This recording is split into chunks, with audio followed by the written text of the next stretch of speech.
Philadelphia, where the Pirates meet their cross-state rivals in Game 2 of the 4-game series. The Pirates winning last night, and the way things have been going, all this black and gold in town might have the Phillies seeing red. The Pirates have won 7 of the last 8 games played between these two teams, including last night's Pirates victory. Greg Brown along with John Wehner. And how interesting it will be tonight to see A.J. Burnett on the hill for the Pirates. He spent one miserable year here in Philadelphia last season, John. He certainly loves pitching in a Pirates uniform. He's been outstanding through his first 6 starts. The command is there, that good sinking fastball, the good breaking ball. Opponent's average down a tick, walks are way down. Extra base hits. He's only allowed 4 through 6 starts, and runners on base, runners in scoring position for A.J. almost 100 points worse than a year ago. That earned run average of 166 is the 3rd lowest in the National League. So from pitching to home plate, where the Pirates' top 4 men in the batting order have done a really nice job of late. We take a look at our T-Mobile game changer and the top 4 in the lineup. You expected these 4 guys to be a big part of the offense, and they got off to a slow start, at least a couple of them. Andrew McCutchen especially. It's nice to see him swinging the bat again. These guys on base over 40% of the time. Walker's been hot these last 5. When these 4 guys are swinging the bats the way they have the last 5 games, they're going to be tough to beat. Starling Marte's 3-run homer really the difference in the game last night. Who will play hero tonight? Josh Harrison returns to the starting lineup. We'll see what happens when we continue and get it going from Philadelphia as the Pirates look to keep a good thing going in the city of brotherly love.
By Toyota.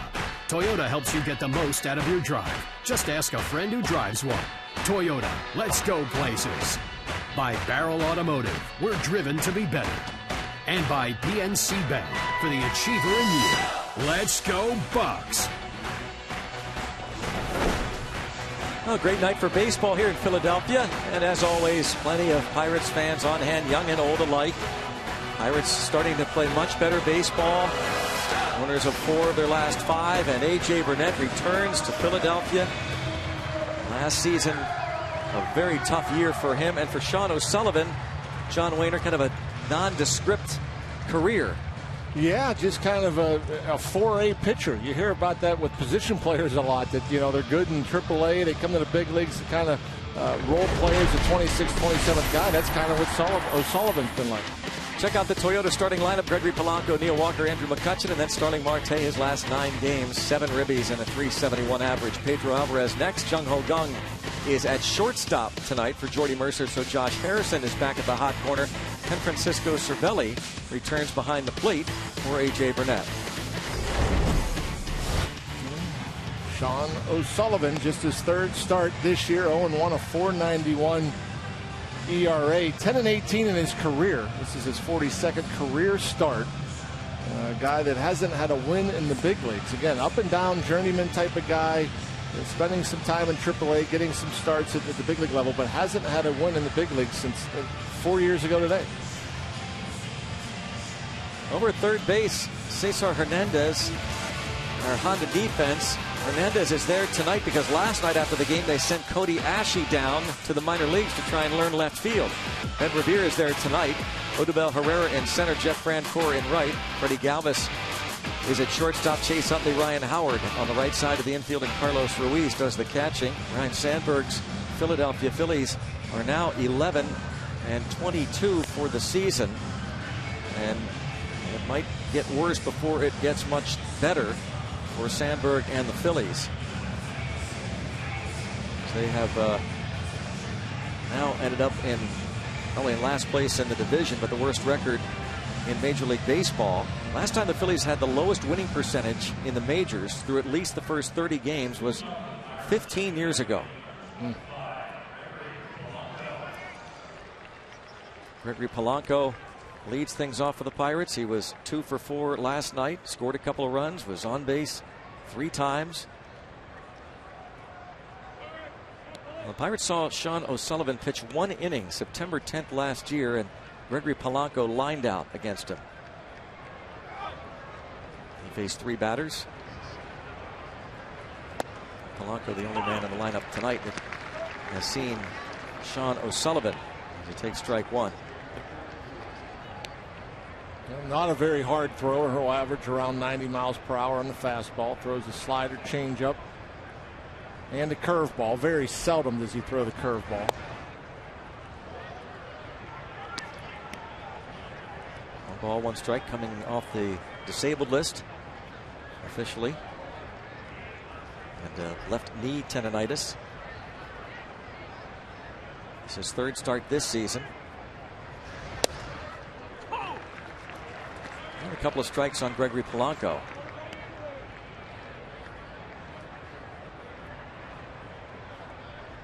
.271 average, 1 homer, 9 RBIs.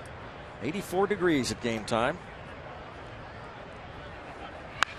Polanco drives one to deep right field and caught by Jeff Francoeur.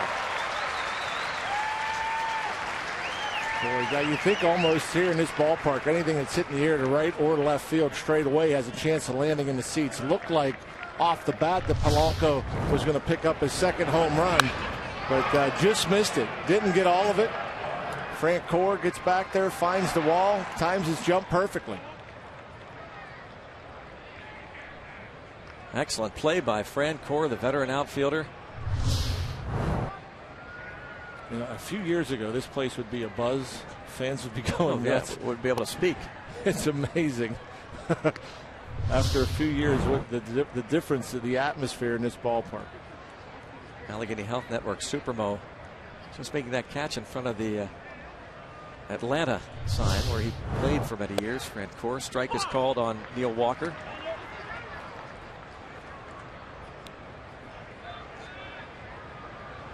.288 batting average and 1 for 3 last night.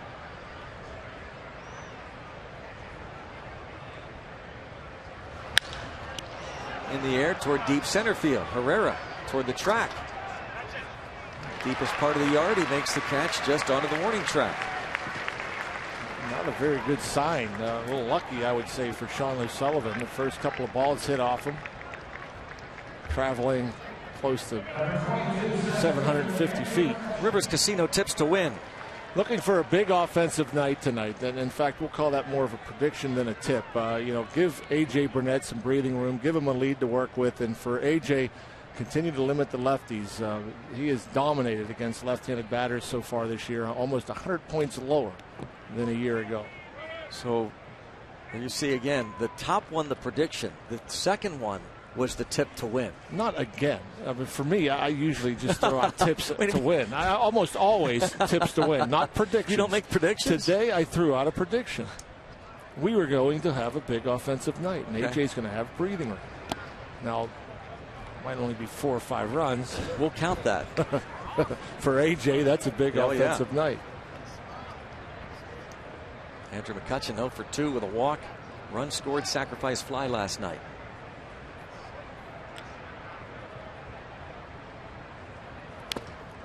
And 1-2 on McCutchen.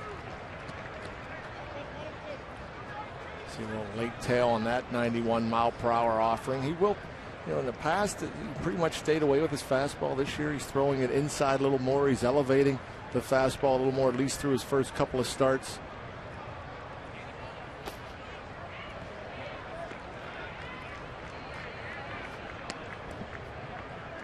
O'Sullivan is 27 years old, a San Diego native. The Phillies signed him as a minor league free agent before last season. Originally, he was a 3rd-round pick by the Los Angeles Angels of Anaheim. He was traded to the Kansas City Royals in July of 2010. A couple years later, dealt to Toronto for cash consideration. Signed as a minor league free agent by the San Diego Padres before the 2012 season. And was thrilled to be wearing a San Diego uniform, albeit briefly. Made 3 starts for the Friars 2 years ago, and now in his 2nd season in the Phillies organization.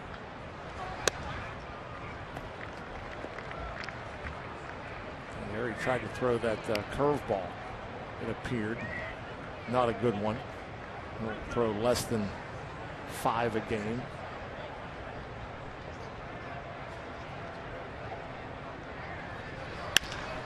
Bounced into left field for a base hit.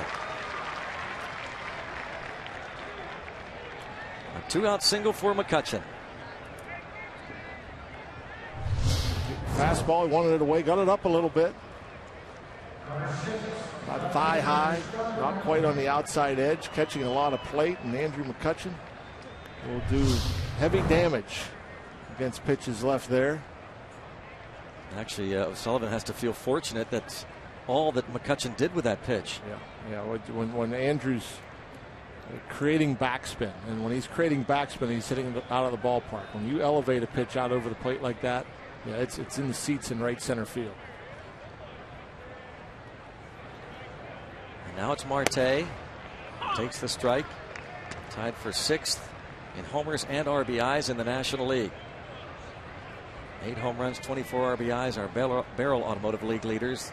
The RBI total there. Adrian Gonzalez, Bryce Harper, Giancarlo Stanton with 29. And Sullivan out in front, 0-2. Last night, Jerome Williams was out in front of Marte. Fouled off a couple of 1-2 offerings before he hit that 2-out 3-run homer. That erased a Philly 1-0 lead. O'Sullivan has given up 3 home runs in his first 2 starts this season. Marte at times could look bad, a little undisciplined. He'll swing and misses at some pitches out of the zone, but you make a mistake, more often than not, he'll make you pay. And that pitch from Williams last night, a hanging curveball in Marte, some 405 feet. Big 3-run homer. One of the big topics of discussion in Clint Hurdle's office today was Marte as the cleanup hitter. Been about a week now. He's been hitting 4th. 2-2. And you watch him in batting practice, and it's not just the pull power. What we saw at PNC Park, he lined one into the seats in right field. Today, foul pull to foul pull, hitting the ball into the seats.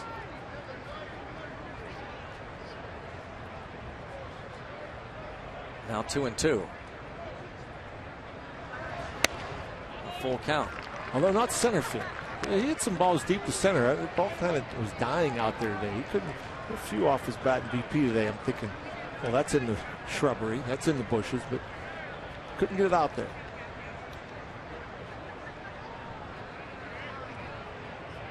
That was another thing that came up today in terms of power during batting practice. Clint Hurd was saying that, you look at guys like Neil Walker, watch him take batting practice, not necessarily showing you a lot of power, but in games, he's got game power. Yeah. And there's some other players that you watch when they take batting practice might not put on a great show during BP, but in game.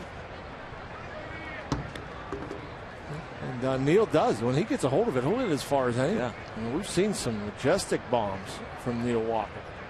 But in BP, fun to watch guys like Pedro Alvarez and Marte, even Jung Ho Kang shows quite a bit of power in BP. Full count. And he walked him, and it's first and second. And now O'Sullivan faces Pedro Alvarez, who is due to go deep. He has not hit a home run since the 3rd of this month. Alvarez now 1 for his last 10 at bats. Average dropping to 208. He's 5 homers on the season, 14 runs batted in. Pedro's a pretty good high ball hitter. If O'Sullivan continues to leave the ball up in the zone, Pedro could make him pay in a big way.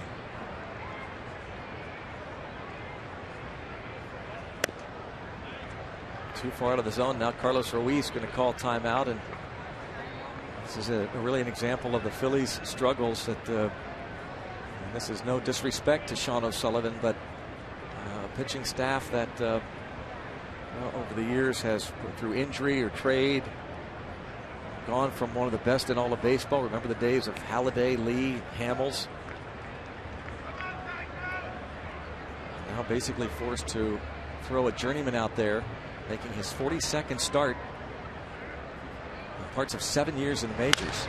And right to the second baseman, Utley. 4-3. The Pirates lead 2. A.J. Burnett takes the hill.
Mound, where he spent the 2014 season.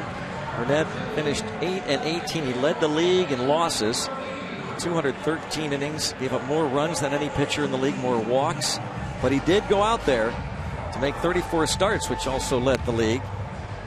Burnett, of course, you know the story by now. He did not return to the Pirates after 2 years in Pittsburgh because he wanted to be closer to home near Baltimore.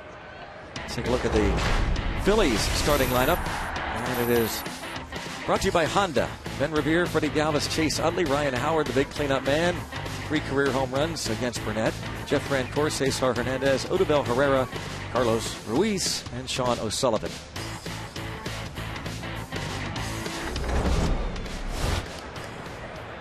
The 38-year-old A.J. Burnett, third in the league in ERA. It almost looks like he has more movement now. As you'll see his Hyundai numbers, sparkling ERA of 1.66, just 12 walks in 38 innings, still striking guys out at 31. But that movement on that fastball, it almost looks like a wiffle ball at times. Good tail away from lefties. The curveball, again, as sharp as ever. Opponent's hitting just 239 against him, and again, just 4 extra base hits through 6 starts. A couple of homers, a couple of doubles. You know, John, you look at his numbers from last year and the inflated ERA of 4.59, the 18 losses. You figure, well, he was playing on a bad team here in Philly, and he was playing in this bandbox. But really, you look at his ERA last year in this ballpark, 3.68. It was 5.52 on the road. And there's a drive toward right field, but Polanco going to be right there. Well positioned Polanco, way over there, playing him in right center field. But yeah, 20 home runs isn't a ton when you're looking at him and all the starts. You know, he doesn't miss starts. 34 starts a year ago, just 20 home runs in this park isn't bad. 11 home runs in this park, 20 total. Yeah, and again, mentioned this during the Open. When he had runners on base last year, he got tight. He had a lot of runners on base with his walks and hits allowed.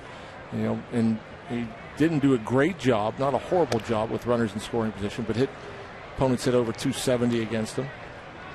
And when you look at ERAs and you look at pitchers that have great years, all of them pitch out of trouble. All of them have great success when there's runners on second or third.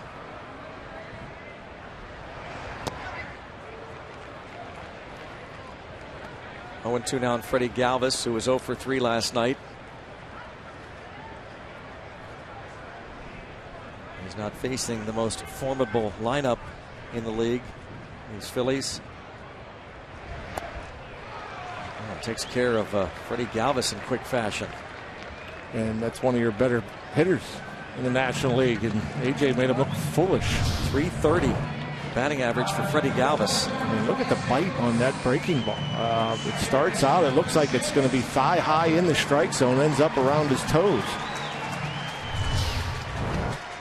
Strikeout number 32 for the season for A.J. Burnett. And that's 2,402 career strikeouts.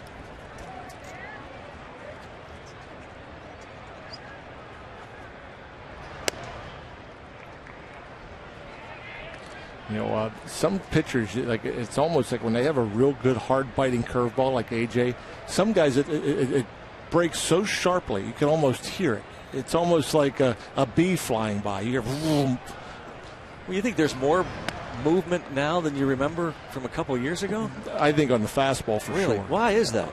I'm not He's sure. He's doing something differently? Maybe, but it looks to me with the naked eye, I mean without any specifics, it looks to me that there's more movement on that two-seam fastball. And the curveball has always been a big strikeout pitch for him. 3-0 on Utley. This is exactly how last night started. 2 quick outs, and then you remember Garrett Cole last night walked Utley on 4 straight pitches. Burnett has walked only 11 unintentionally this season after leading the league in walks last year.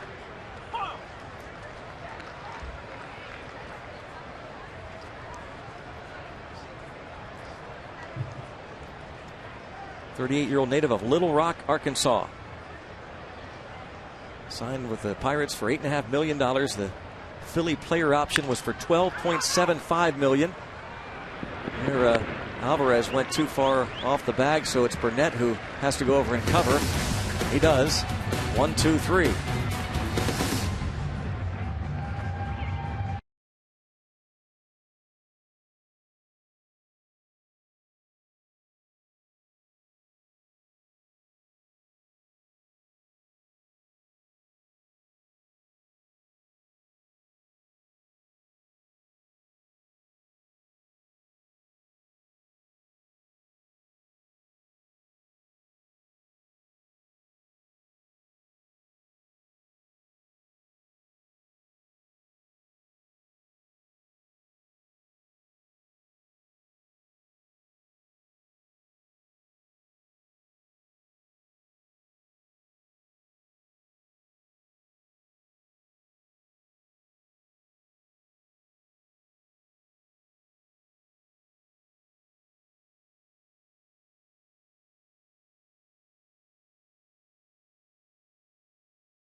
At Citizens Bank Park, I'm Robbie. It's Mikowski. Tonight is Twitter Tuesday, and Rob Scahill was our guest. And he was asked by Andy, who introduced you to the great game of baseball and what has fueled your passion for it? Oh, that was my dad for both. You know, from the time I was little, he was always out there tossing me balls, playing catch with me, letting me hit BP, taking me out to the fields, letting me take BP, try and hit home runs. So he definitely started my passion for baseball, and then he definitely fueled it as well. That is his father, Joe Scahill, who has a home in Phoenix, Arizona, frequently makes trips to Chicago, and he'll see Rob this weekend back at Wrigley as Rob makes an appearance there for the third time. Greg? And we'll keep checking in with Robbie for more tweets. Scahill was an 8th-round pick of the Rockies in 2009. Pirates traded for him in November. He's having a fine season as Jung-Ho Kang fouls off that pitch. It's 1-1. Kang was 1 for 3 last night. Also hit by a pitch. See the season numbers for Kang. He makes yet another start. And headed up the middle, but the second baseman will there. And Utley will be there. And it's a 4-3 putout. Thought for a second it was going to hit that bag. And the way he's been swinging the bat, you have a tendency to catch some breaks. And I thought I was going to hit the side of the bag and kick away from Utley. So Kang, a 5-game hitting streak. He'll have to give it another shot down the road. Here's Josh Harrison, who returns to the starting lineup. Jay has really been struggling.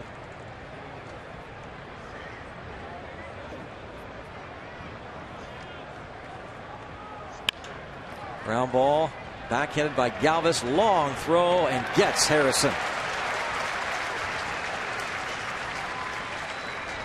Freddie Galvis, slick fielding shortstop.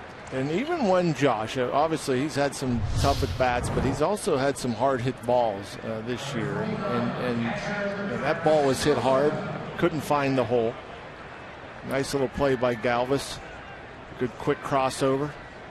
3 steps, a plant, strong throw. It's like the perfect storm against Josh Harrison. Again, times he gets into swing mode and chases some pitches, but even when he hits it hard, it seems like there's been a defender there. Well, Francisco Cervelli returns to the starting lineup. We mentioned that there were 3 batters who faced Sean O'Sullivan last year in September when the Pirates played these Phillies. Cervelli has faced O'Sullivan in the past. He's 1 for 2, plus a walk. 42nd career start for Sean O'Sullivan. Josh Harrison now 1 hit in his last 25 at bats. Hasn't lost that confidence though. There's a liner to left. That will be extra bases for Cervelli. Francisco Cervelli with a 2-out double to left. It's almost like every game you watch, a Pirate catcher is hitting a line drive in the left. And we'll see the WB Mason strike zone. That fastball, not horrible, up inside corner. Cervelli gets that left foot up, puts it down. Gets the hands out front, drives it down the line. Well, Burnett has an RBI this season. We'll see if he can drive in Cervelli. Just collected his 5th double. Burnett hit 133 last year, 8 for 60. He is 2 for 11 this season. Yeah, the Pirates pitching staff much different than last year. Way better this season. 145. Rockies have the best team average among pitchers. How about AJ getting the first pitch breaking ball?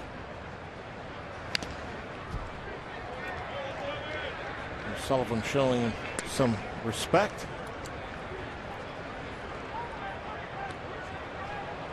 One ball, one strike. Vance Worley on your left, Sean Rodriguez in the middle, Jeff Locke on your right.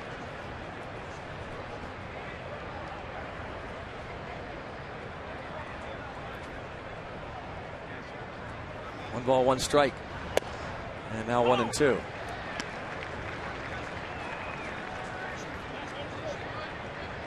surprised. Little or pretty much no reaction to AJ. Not when he took the mound, not when he came to the batter's box. They're kind of indifferent.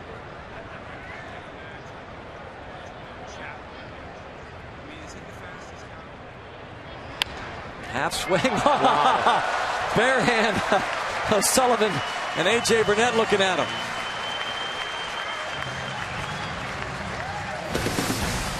Don't do that to Batman.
Baseball on Root Sports is brought to you by the Chevy Equinox and your Western PA Chevy dealers.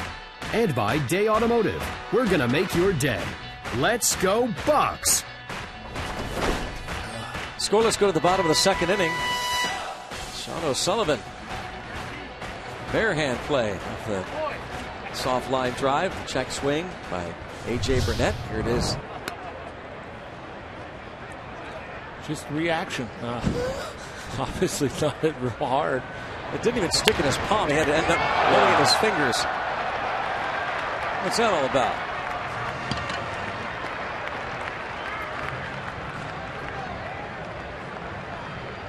Use a glove, Burnett says.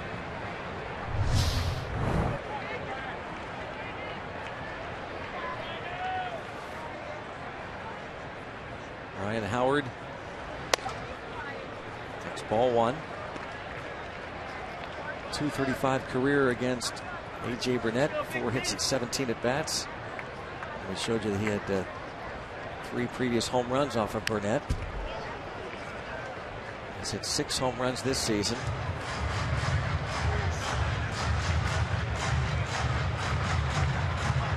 Former Rookie of the Year and MVP. Facing the 38-year-old veteran, AJ Burnett.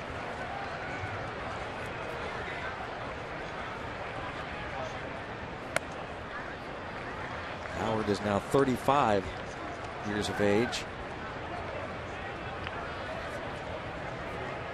Well, despite hitting 223 last year, Johnny, he drove in 95. Yeah, he's clutch.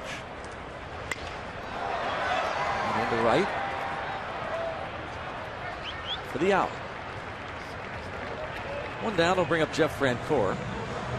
We get to our day automotive this day in Pirates history. This date, 1925. Pirates and Phillies play a doubleheader at the old Baker Bowl.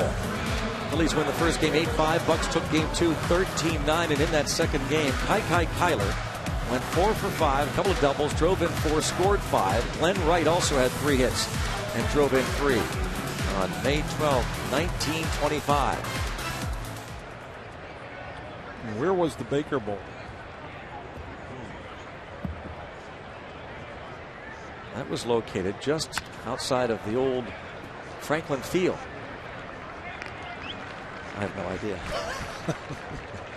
Was it in Philly, I'm assuming? Yes. It wasn't Philly. I just don't know exactly where. It was on the, it was I didn't know. it was on Broad like Street. maybe a neutral site. It was just off Broad Street. You know Broad Street, right? Yeah. Right over there. Exactly. Right over there. Right beyond that complex. And just south, I think, of the old, there's Chuck Klein, part of that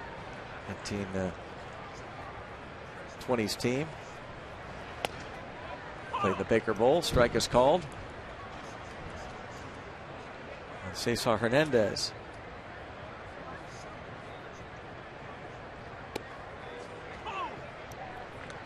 Oh, 0-2. Burnett not wasting much time here. And wasted one.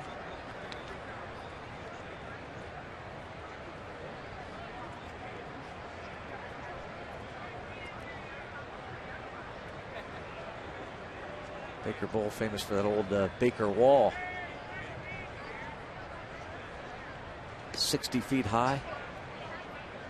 Right center was only 300 feet away. 60 feet high.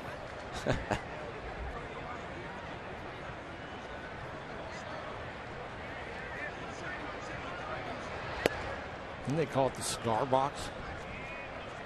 No, but that would have been a good name for it. No. 3-2 the count. Don't ask, because you know that they did. You're reading what I'm reading. The bandbox. It was on West Huntington Street, by the way, in case you were curious. Corner of North 15th Street in West Huntington. Fly ball to left. Marte just a couple steps in, and that'll do it. 1-2-3 for A.J. Burnett. 6 up, 6 down. We played 2. It's 0-0.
Shooting right there, his name is Dan Baker. He is the public address announcer for the Philadelphia Phillies in his 44th season behind the mic. He started year 2 of Veterans Stadium, has worked his way right over here up to Citizens Bank Park. We have 2 of the best PA announcers in the state of Pennsylvania. Tim DeBacco in his 28th season as the ballpark voice of Pittsburgh. And when you think about it, reportedly only 2 PA announcers have done more than 50 seasons. Bob Shepard of the Yankees and Pat Piper of the Cubs is the longest tenured. But we have some of the best in the business here, Greg and John, when you talk about the voices of the ballpark in the Baker Bowl. Speaking of the Baker Bowl, not far from Temple University, just a few blocks away, right by City Hall is where it used to be located. Now, I'm assuming that he is not related to the former Phillies owner, William Baker, for whom the Baker Bowl was named. I can't confirm that, but I've never heard that come up before, and I've known Dan a very long time, and I don't believe he is. But you're right about that. 2 of the best PA announcers in the country right here in the state. Tim DeBacco at PNC Park, and Timmy D, of course, was at Three River Stadium. And Dan Baker from Veterans Stadium to this ballpark here in Philly. The Commonwealth of Pennsylvania. Certainly an iconic voice, Dan Baker. 1 ball, 2 strikes on Polanco.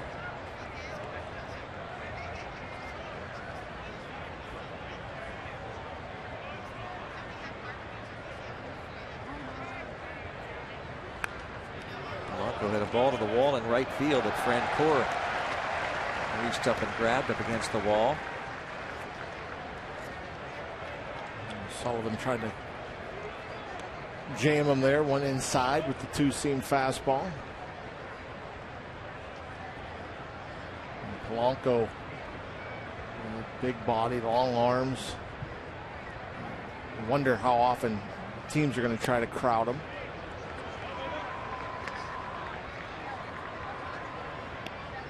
That would be the natural thing to do, right? You would think. I mean, although I'm trying to remember who the pitcher was the other day. Tried to come in on him the other day at PNC Park. It was a 95 right on the inside edge. He turned it around for a double. He can get in. He can get out of there. But so often we see him with those long arms reach and hit pitches that are off the plate away, and able to drive it in the left, in the center. Quite the wingspan. Right now he is 7th in the National League among right fielders in terms of on-base percentage.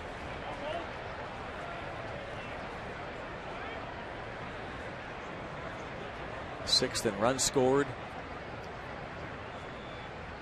Tied for 5th in hits among right fielders in the senior circuit.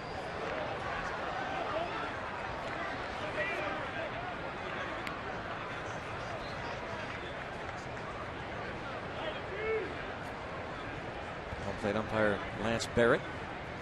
See the other umpires: Toby Basner, Dale Scott, C.B. Buckner. Scott, the crew chief. 3-2 pitch.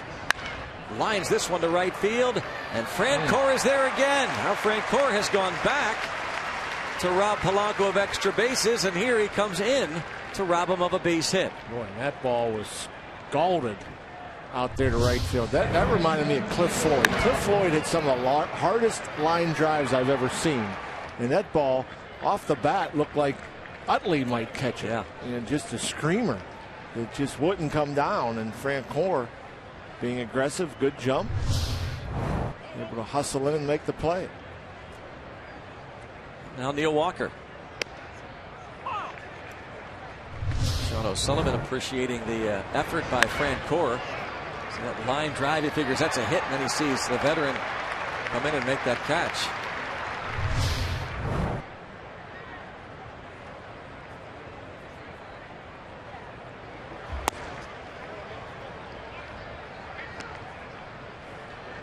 A couple of home runs for Walker on the season, a dozen runs batted in.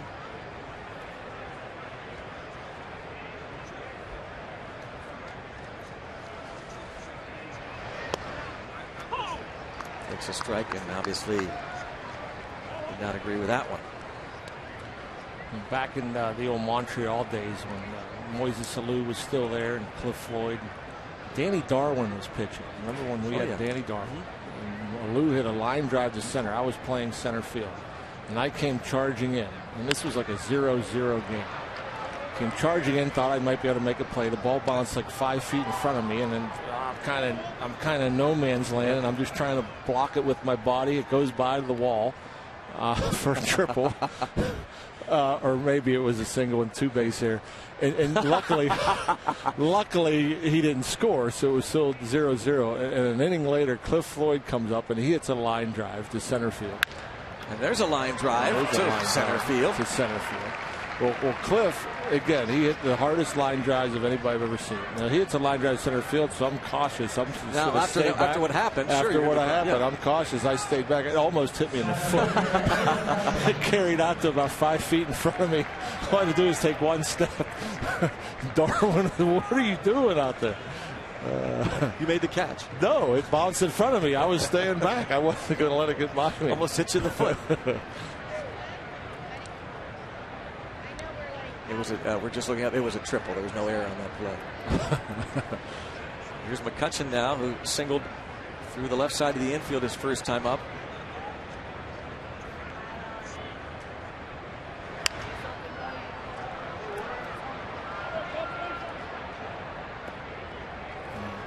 Trying to be patient here, the Pirates are, and just wait a split second. You saw that hit by McCutchen on that ball that was out over the plate, the outer half. He pulled it through the left side of the infield. Let's see if we see a McCutchen type swing or hit here off of O'Sullivan. Right at the shortstop, Galvis. 6-4-3 double play. Up to the bottom of the third, nothing.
Third inning.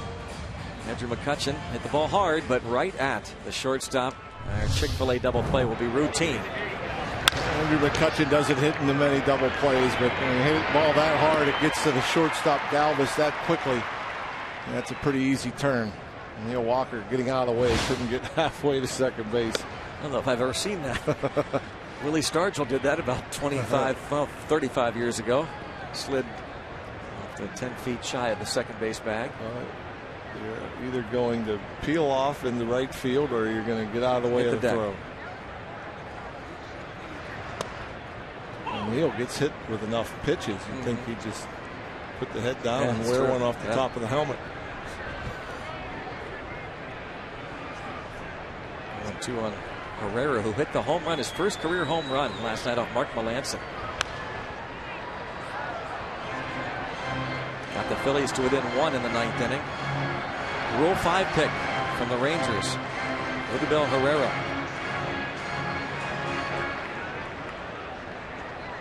Fanatic at it again.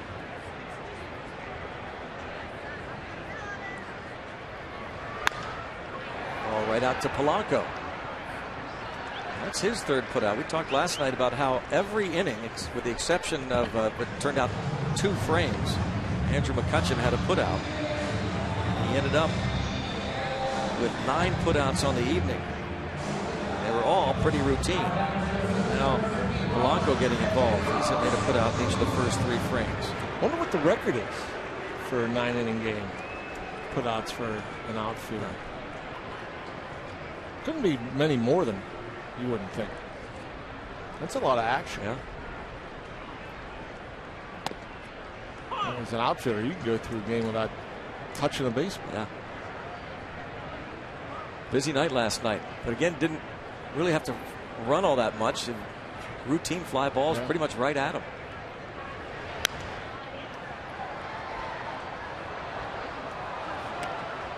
0-2 on Carlos Ruiz.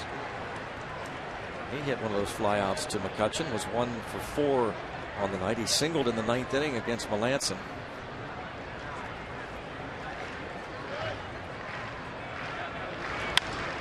And it's to right field, and Polanco will play on the hop. And the first hit of the game for the Phillies.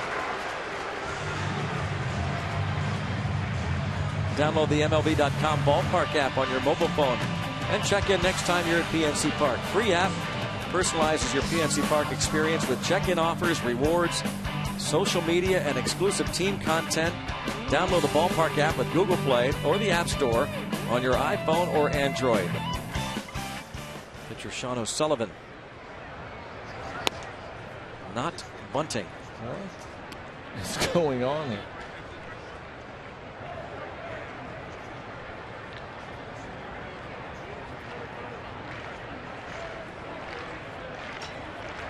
Strange.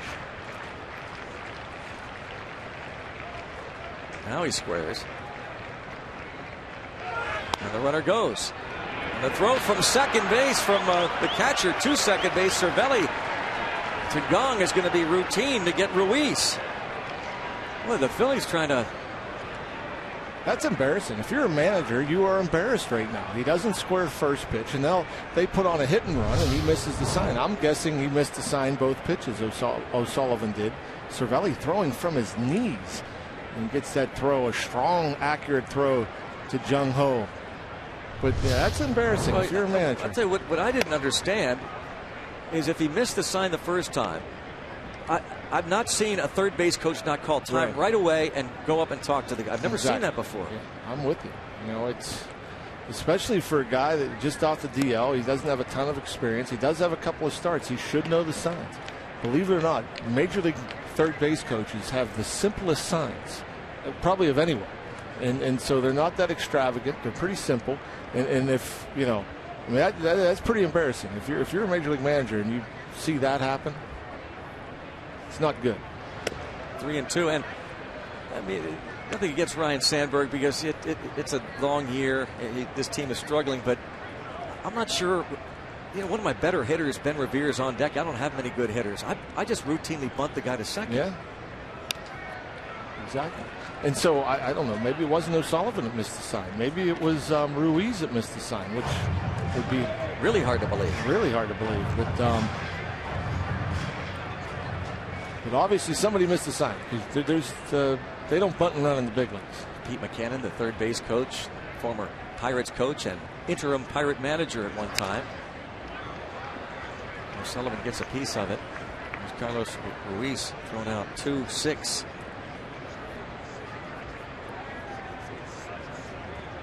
Again, O'Sullivan on the first pitch was not showing bunt. The second pitch he squares to bunt, and Ruiz takes off for second.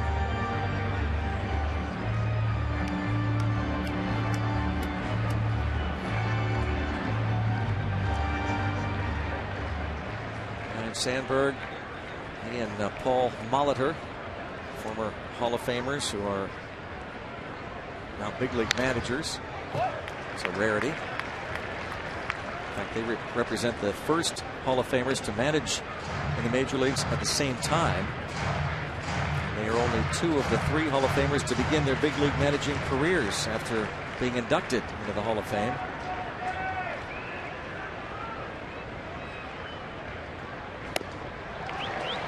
Burnett strikes out his mound opponent. It remains 0-0.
Rob Scahill was our guest, and he was asked by Jonathan Wolf, if you could play for the Bulls or the Blackhawks, who would you pick, and what position would you play? Oh, I'd play for the Blackhawks easy, and I would probably I'd be a right wing. Yeah, not a center, right wing. Would you be a good hockey player? No, I wouldn't be. Don't have that much coordination for handling the stick and skating. Which is pretty crazy when you think about it. These guys are playing, they're the best at playing baseball. And you think this guy could put skates on and slap a hockey puck around a little bit? Well, guess he can't, right, Greg? Well, it's that old adage that you're playing one sport, you want to always play another. You ever want to play another sport, John? When the off season comes along, we usually see a handful of Penguins come over and take batting practice. We also see some Steelers come over and take batting practice. You play one sport, you want to play another. I think most athletes want to compete in as much as they can. Yeah. Growing up, we played deck hockey and basketball and football and just about anything you could compete at. We tried to compete at, and it would be neat. I'm sure a guy like Neil Walker probably wonders, what if you go to play college football? I mean, would there be a neater thing than that? Playing in front of 100,000 fans. I mean, I think that would be pretty cool. I'm sure a lot of the players in there, Andrew McCutcheon included, that probably went and played college football. It's funny because I talked on the radio show pregame today. We all have a day. We have to pick a player and talk to them. And my day was today, so chatted with Archimedes Caminero. And Marte's hit by the pitch, and he'll be aboard. Caminero didn't start playing baseball of any kind until he was 15 years old. He loved playing basketball. He was a really, really good basketball player. He's a tall guy, too. At least, 6'6", 6'7"? Yeah. And that's pretty amazing for somebody to start this sport that late and make it to the big leagues. It's funny, he's talking to Rodimus Lees. Caminero on your left, Lees on your right, and I've confirmed this, but I've heard that Lees didn't start playing baseball until he was 16. Wow. Yeah, that's amazing. Again, as John said and as Robbie alluded to, you're a professional athlete. You want to compete in any sport. Alvarez lines this one into center field. See what Marte decides to do. He's headed to third base, and he's going to make it rather easily. He just has such great speed.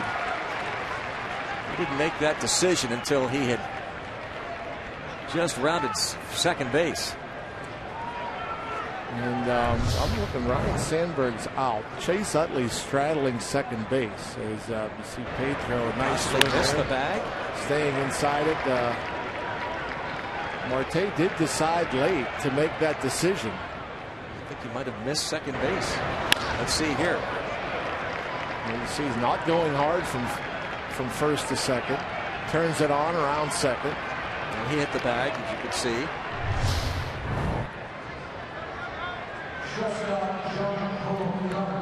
First and third, nobody out. And here is Jung Ho Gung. Infield at double play depth. And you get the feeling that Gung loves these situations more than any other. Obviously, if you play in a season, I don't care what league you're in, and you're driving in 120 runs like you did a year ago. What was it, 117 runs? You like hitting with runners in scoring position. Or a little over anxious to drive in a run there. Yeah, perhaps.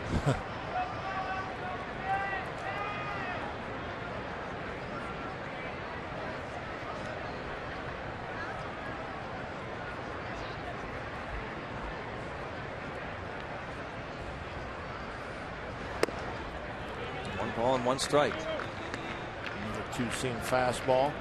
Pretty good movement. He doesn't throw all that hard, but he does have some pretty good movement on that two-seamer.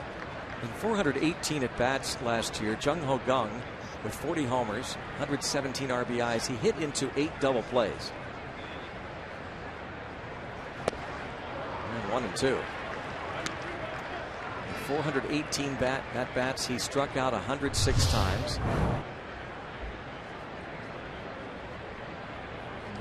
Front of a breaking ball there. And obviously that two-seamer running in on him on his mind. Now this two-strike approach we talked a lot about last night. Keep that foot down, but O'Sullivan gets a strikeout. That is his first. And not a very impressive at bat there from Gum.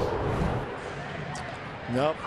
Not picking it up very well. And that's a short, hard slider.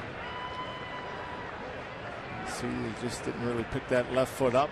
You get it down early, keep the hands back, but didn't pick up the spin. So Harrison will try to get at least that run in from third. Try to avoid hitting it on the ground. And hits a high fly ball to deep left field. Back is Revere. It is gone. Clear the deck. Cannonball coming. Josh Harrison gives the Pirates a 3-0 lead. Moments after O'Sullivan was feeling good about himself, striking out Gung, Jay goes deep. Well, that has to make him feel great too. Again, he's been struggling, as you mentioned, 1 for his last 25. The average down close to 170. He needed something like that. He needed that big hit, and that is a huge 3-run homer. Any 3-run homer is huge. But almost, I'm sure O'Sullivan perhaps thinking a double play ball. He gets out of the inning, and Jay turns it into 3 instead. It's his 3rd home run.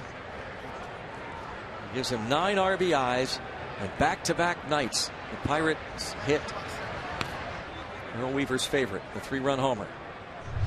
See Josh Harrison's reaction. He knew he got enough of it.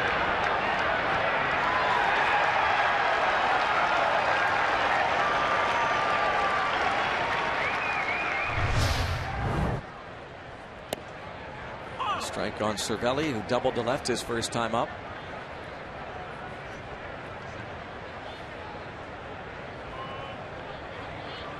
Talking to Jeff Branson about it, his hitting coach.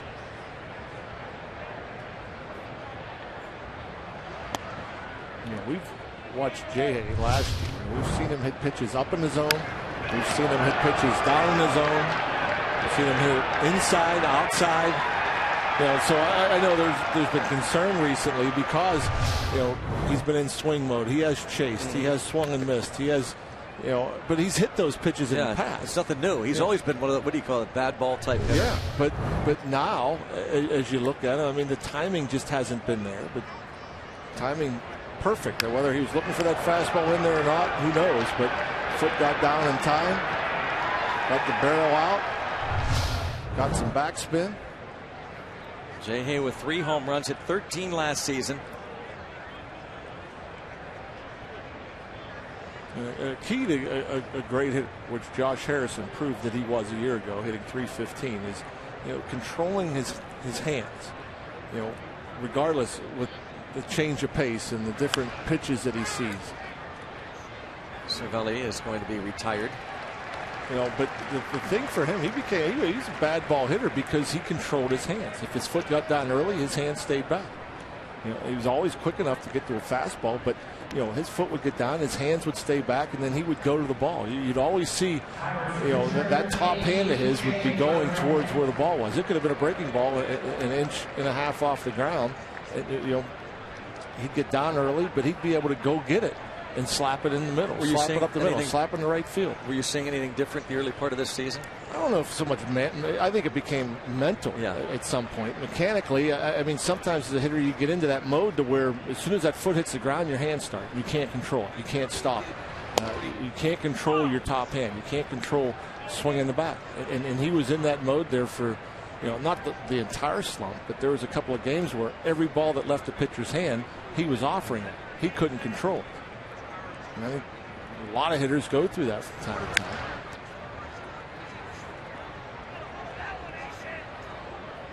Went 2 on Burnett. And that usually is when, and I don't care how great a hitter you are. I think every hitter goes through it at times where everything looks fast. Every ball out of the pitcher's hand looks like it's getting on you. And so you got to whack. You speed up. Can't control taking pitches at times. You can't control swinging at pitches at times.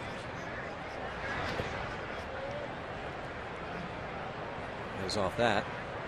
Well, Jay now with 23 career major league home runs.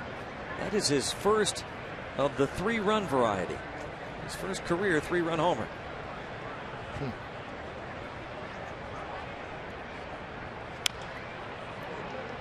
And you know, J.A. obviously hitting a lot of leadoff, hit a lot of second. I bet he wouldn't mind hitting in an RBI slot. I mean, obviously, with what he did last year, he led the National League in hitting with runners in scoring position.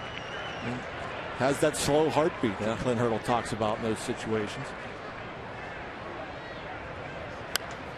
Burnett not willing to go down easily.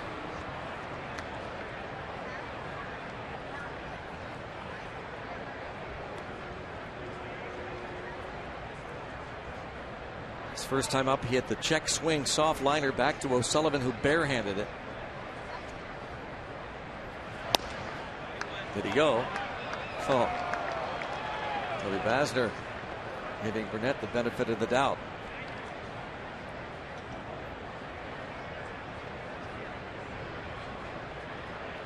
It would be interesting if Harrison starts to heat up again. He did hit leadoff the majority of the time last year as Burnett goes down. And Polanco has been leading off the last few weeks. We'll take a look at this Josh Harrison long ball. It went some 362 feet, and it gave the Pirates a 3-0 lead in the fourth.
Company viewers in the Hickory area, thanks for watching and rooting on your Pittsburgh Pirates. All of us at Root Sports and the Pirates appreciate your support. UPMC scoreboard 3-0 Pirates thanks to the Josh Harrison home run. Jay back in the starting lineup. Third base tonight. Point Park University tweets will crawl across the bottom of your screen. Reaction. Harrison's third home run of the season, giving Burnett this lead now in the fourth. Jay Hay all day. That was a battle cry much of last season as Harrison made the All-Star team for the first time. And right before he hit it, I mean, you said, "Oh, I hope to get one run in." I mean, that's a backbreaker because the Phils probably would have been content to just give up one. You know, obviously, they'd probably looking maybe for a double play ball and would be ecstatic, but you know, those are backbreakers. That goes back to what I was saying about pitchers coming through with runners in scoring position. You know, that's a big difference to their ERA. You know, giving up one instead of three, or giving up none instead of one because you could make the big pitch in the big situation. 2-2.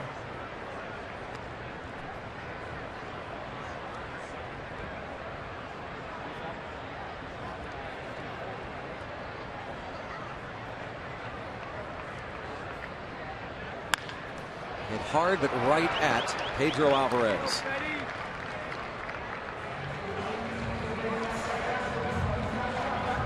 Make your next group outing the event of the year at PNC Park. Put together a group of 15 or more and get special discounts. Ask how you can receive one-of-a-kind experiences like access to the field. Find out more. Go to pirates.com/groups or call 1-800-BUY-BUCKS. What you think about bringing a group out to the next homestand? The Pirates will be hosting the Twins in a 2-game interleague series starting on Tuesday night. Then the Mets are in the following weekend, and then the Miami Marlins, Giancarlo Stanton and company. Freddie Galvis now in the hole 0-2. Why would you throw him anything but that breaking ball? He has looked awful. I think it's already 4 breaking balls and 2 at-bats to Galvis. He's looked way off balance and awkward trying to hit it. Struck him out looking. That nasty 2-seamer. So much movement. Galvis may have thought it was up. It was borderline up around the letters, but look at the movement on this pitch, how it runs. That thing started up off the plate and runs over the middle of the plate just about. And again, borderline up. AJ gets the call. It's his 3rd of the night. That's 2-4-0-4 for the career. And you look at that AJ 2-seamer, it moves more east and west than north and south. You see a guy like Jared Hughes, he gets a lot of downward movement. AJ, because a lot of people say, well, sinker ball, he leaves it up, it flattens out. Well, AJ's just as much movement on that pitch at the letters than he does when it's down around the knees.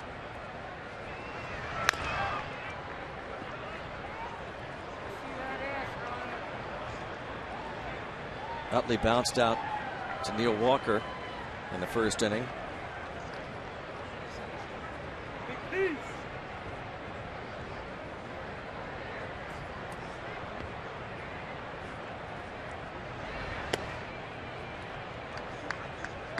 Two balls and a strike.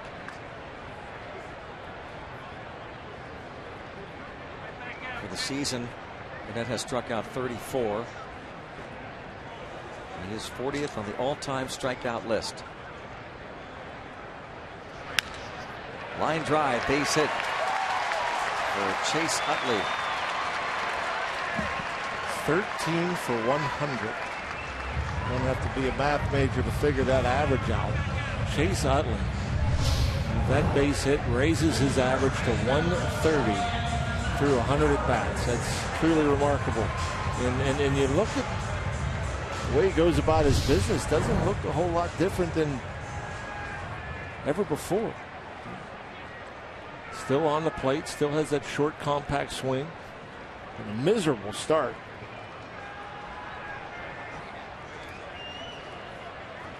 He is 36. We talked earlier about the fact that Ryan Howard is 35. Phillies wanted to hold on to these guys, Howard, Utley, Rollins, for another year. Well, let's go back to 2013 when folks were calling for a dismantling of the one-time World Championship team. But they felt like just maybe there was some more magic left in these bats, these older legs. And now a lot of people believe the Phillies are paying the price because they held on to them too long. Now they've got big contracts and they are on the tail ends of their careers. So they'd love to trade them. And that's easier said than done. Howard offered. It's 1-2.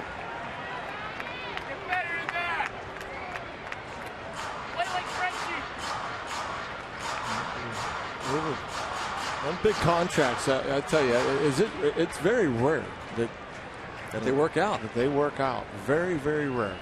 It sounds so good when you first do it. Yeah. And then before too long, 2-3 years down the road, you're saying, why did they do that? Strikes out Howard.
Civil Twilight coming to Stage AE May 28th.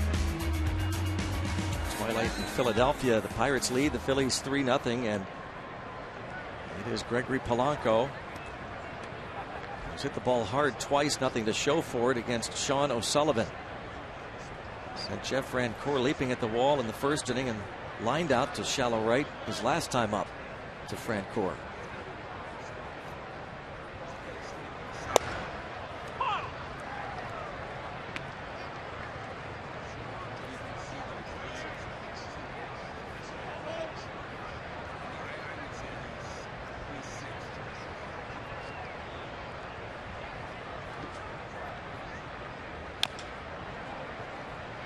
Tops it foul.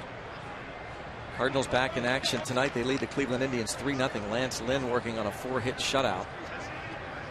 An interleague series in Cleveland. They were idle yesterday after the Pirates took 2 of 3 from the Redbirds. Bucks now 6.5 back of the Cardinals in the Central. Cubs and Mets are scoreless top of the second. Cubs 6 games behind. They're in second place, and the Pirates will be at Wrigley Field this weekend. A lot of excitement among Mets fans. Noah Syndergaard making his debut up from the minor leagues, opposing Jake Arrieta.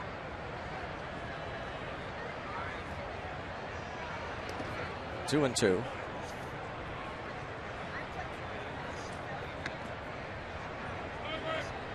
Sean O'Sullivan, that pitch count at 74.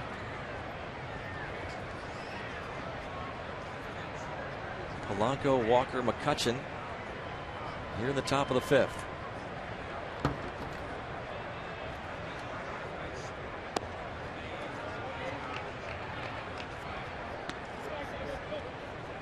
Polanco in his first full year in the big leagues. Now 3-2 the count.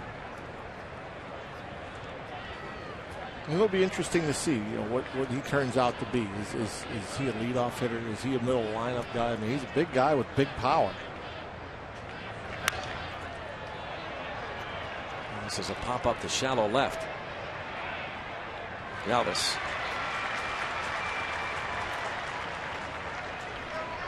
Don't miss both Fan Jam post-game concerts presented by Highmark at PNC Park this season. The first one kicks off June 13th. Country stars Big and Rich will be at PNC Park. August the 8th, OAR returning to PNC Park. For tickets and to learn how you can watch the shows from the field, go to pirates.com/field. Big and Rich, June 13th, OAR, August 8th.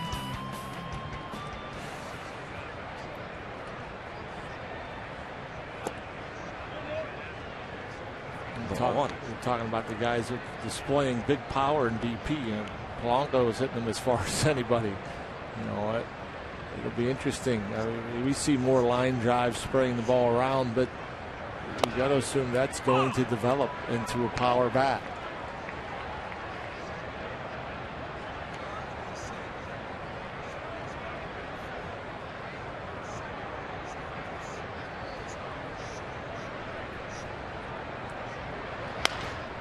Neil Walker, I would kind of consider as more of a line drive guy, but gap to gap, piling up the doubles. But I think his swing at times gets into that mode where the timing, everything's just right, and then he'll start creating backspin, and you'll see from Neil Walker where he might hit 3-4 homers in a week. I mean, it seems that he hits his in bunches.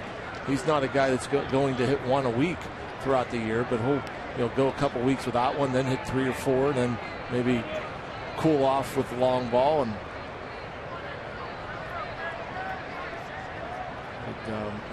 when things are just right with him,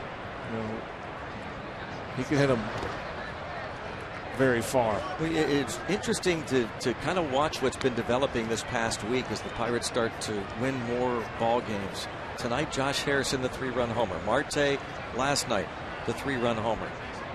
Jung Oh Gong had the big home run and the RBI on Mother's Day to supply the victory for the Pirates.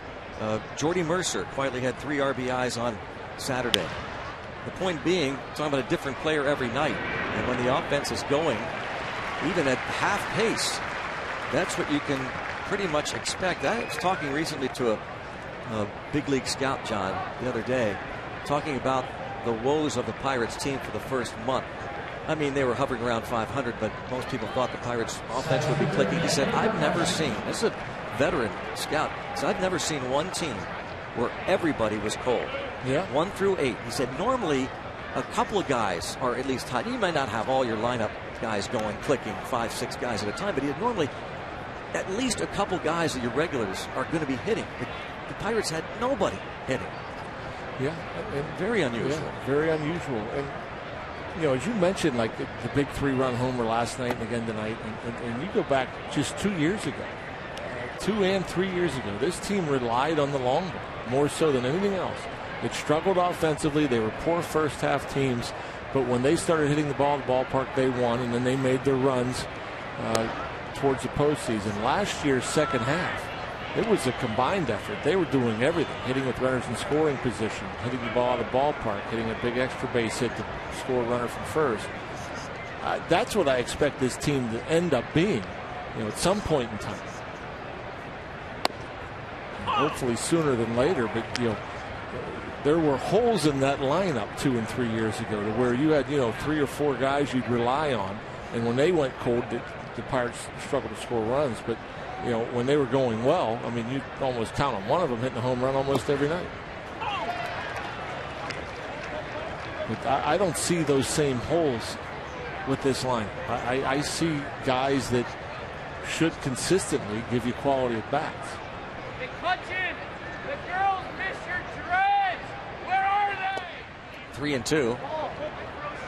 McCutcheon has taken 5 pitches. We'll see if anything close here. As you see, lefty righty. Elvis Araujo, the lefty. Justin DeFreitas, the right-hander. 2 outs. 88th pitch of the night coming for O'Sullivan. And it's a one-hopper to the shortstop Galvis. Throws out McCutcheon, and the Pirates go down in order for the first time, but lead 3-0.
In 2001, 24-year-old A.J. Burnett making his second start of the season.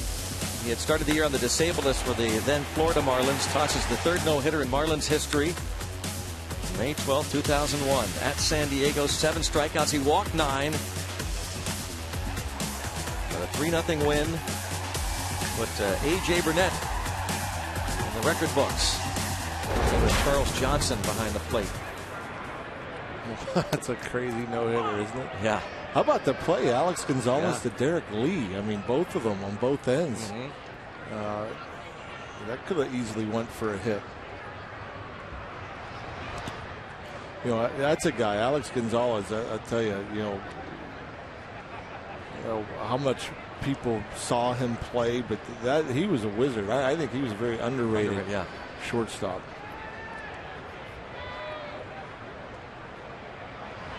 What was it, he and Luis Castillo at second? Yeah, he and Luis Castillo there for a while. Combination. Yeah, that was maybe one of the better middle infields in that time, in the late 90s.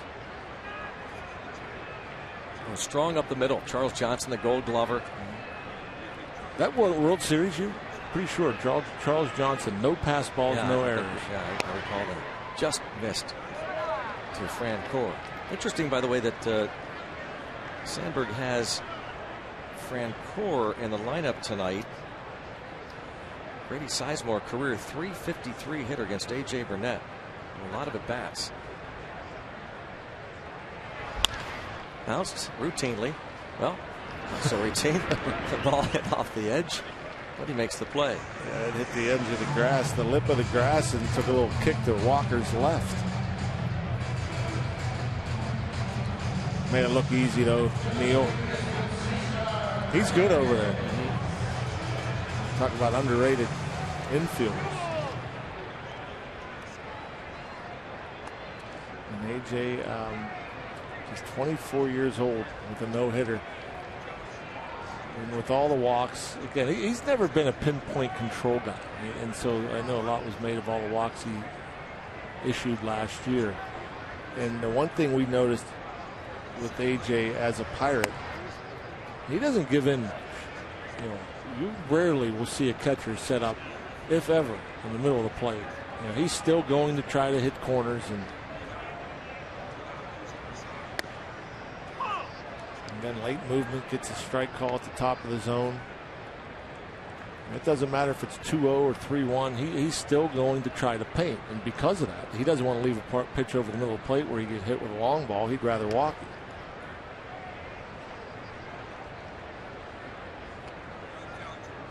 And nothing wrong with that. How often do you see it, late in games where somebody comes up with a big hit? More often than not, a pitcher makes a mistake on the plate instead of off the plate, especially ahead in the count. 3-1 now on Cesar Hernandez, starting at third base. We talked earlier that Cody Ashe was demoted, was stunned by the news last night. Ryan Sandberg, maybe the toughest thing he's had to do since managing this club, and there is a one-out walk to Hernandez.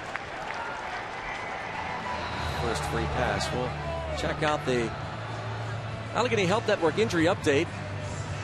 John Holtzcomb shut down AAA Indianapolis due to shoulder fatigue. He's been struggling with control at Indianapolis. 13 walks and just 11 in the third innings. Holtzcomb was such a great story when he came up September of last year. Hoping he could get back on track. What a weapon he was. Yeah, I mean, we never saw any signs of it, of wildness, control issues a year ago, and saw it a couple of times late in spring training this year.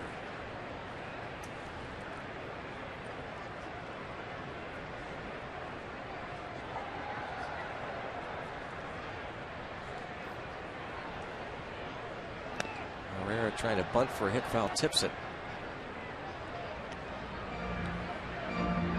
One out, runner on.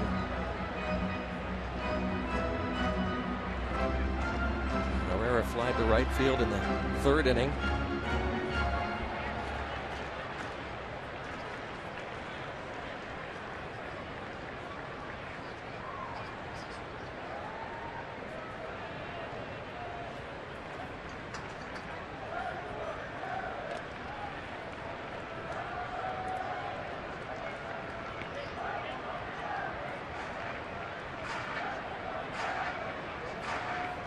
That's earned run average of 166 coming into this game, third behind Zach Greinke of the Dodgers and the Braves' Shelby Miller. Line to right, and Polanco going to play it on the hop. That's runners at first and second.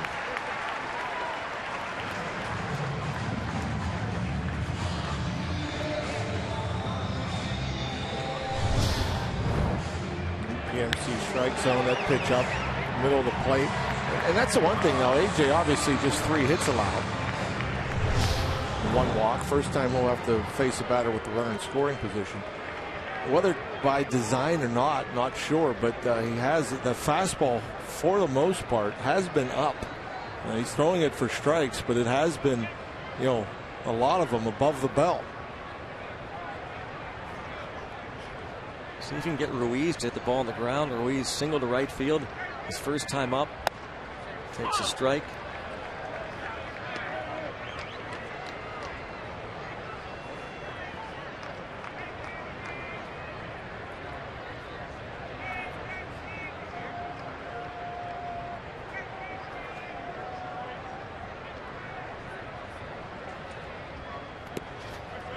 Cervelli scrambles. Well, that's a great stop there. That ball bounced in front of the batter's box, the left-handed batter's box, and able to get his body quickly to his right. Caught it in the middle of the chest protector. No rebounds. Keep it close. Right. Burnett is second, by the way, second in the league in ground ball percentage behind Jonathan Neese of the Mets this season. So looking for that right here. 2-1.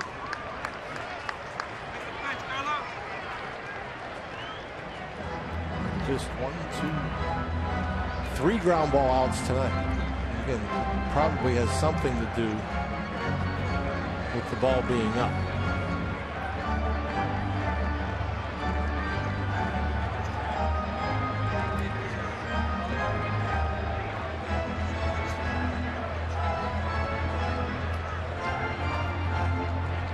Grady Sizemore gave you those good numbers against Burnett in his career. And a pinch hit for O'Sullivan. Freitas might be the new pitcher, but of course if Burnett can get a ground ball here, that all could change.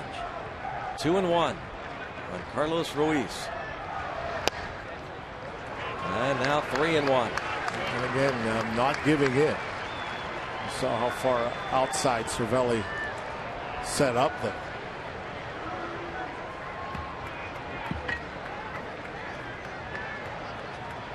Even 3-1 set up off the plate. And a line drive, going to be a double play as the runner Hernandez took off. And that's that. Beautiful.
Polanco hit the links with John Holtzcomb and much more inside Pirates Baseball, presented by Allegheny Health Network, tomorrow after postgame on Root Sports.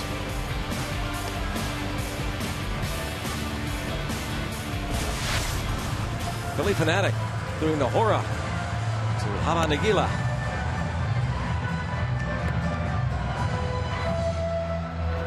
Jewish Heritage Night here in Philly. Say the Parrot is great, and that guy's great. Yeah, he has been entertaining fans around here, these question. parts for a long time. He is pretty funny. Now, a new pitcher for the Phillies, Justin DeFreitas. 15th game, 2.60 ERA. Yeah, definitely the best two mascots in the land. They're in the Keystone State.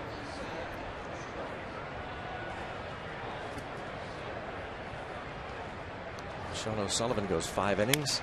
And a line drive by Marte right to the third baseman, Hernandez.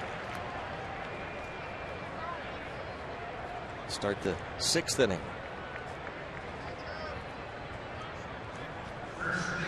DeFreitas pitched an inning last night.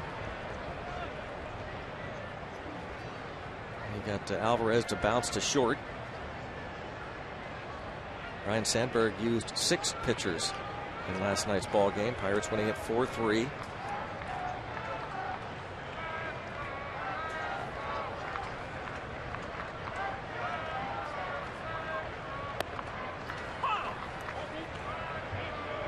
Free strike for DeFreitas. Pedro taking all the way after the 1 pitch, 1 out. At bat by Marte.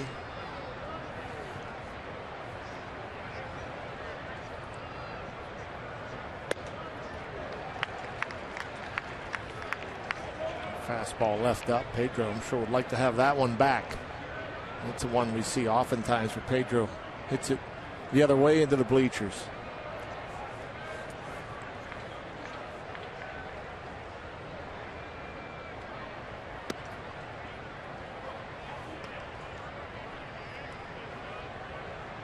Tonight he has bounced to second and singled to center field.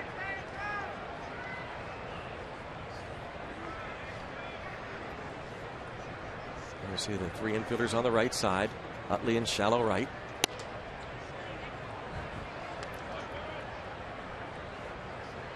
Not much difference, not much distance between Howard and Utley.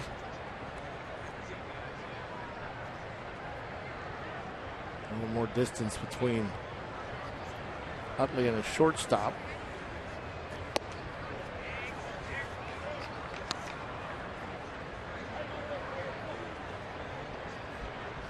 Pretty incredible when you think you've got 4 infielders to cover ground, and you decide to take 2 of them and bunch them together like that and open up the rest of the field. Yep.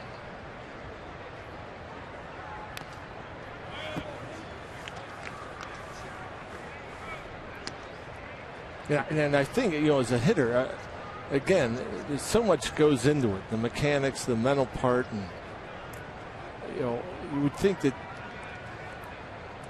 Pedro's a different kind of hitter. He's a pull hitter.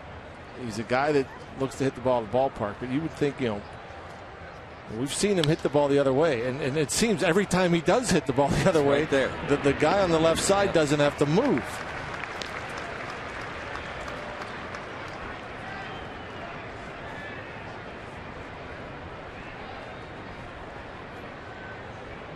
Question keeps coming up, John, about even though he's a home run hitter, do you ever get to the point where you say, you know what, I'm just going to take a hit here? They're giving me the whole left side of the infield. I'm just going to push one up there. Yeah. Or do you forget it? He's a home run hitter. That's all. We've seen how many guys do it. How many guys have we seen try to bunt it, and how many have been successful?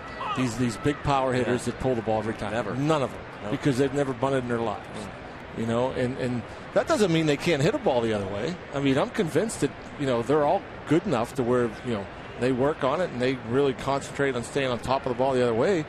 They'll straighten them up by hitting line drives or hard ground balls in the left field.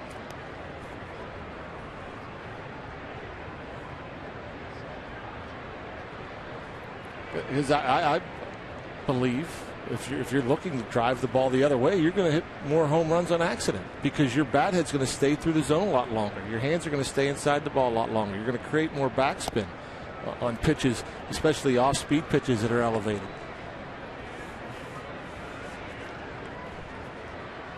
Once again, Jeff Branson chatting with Pedro Alvarez.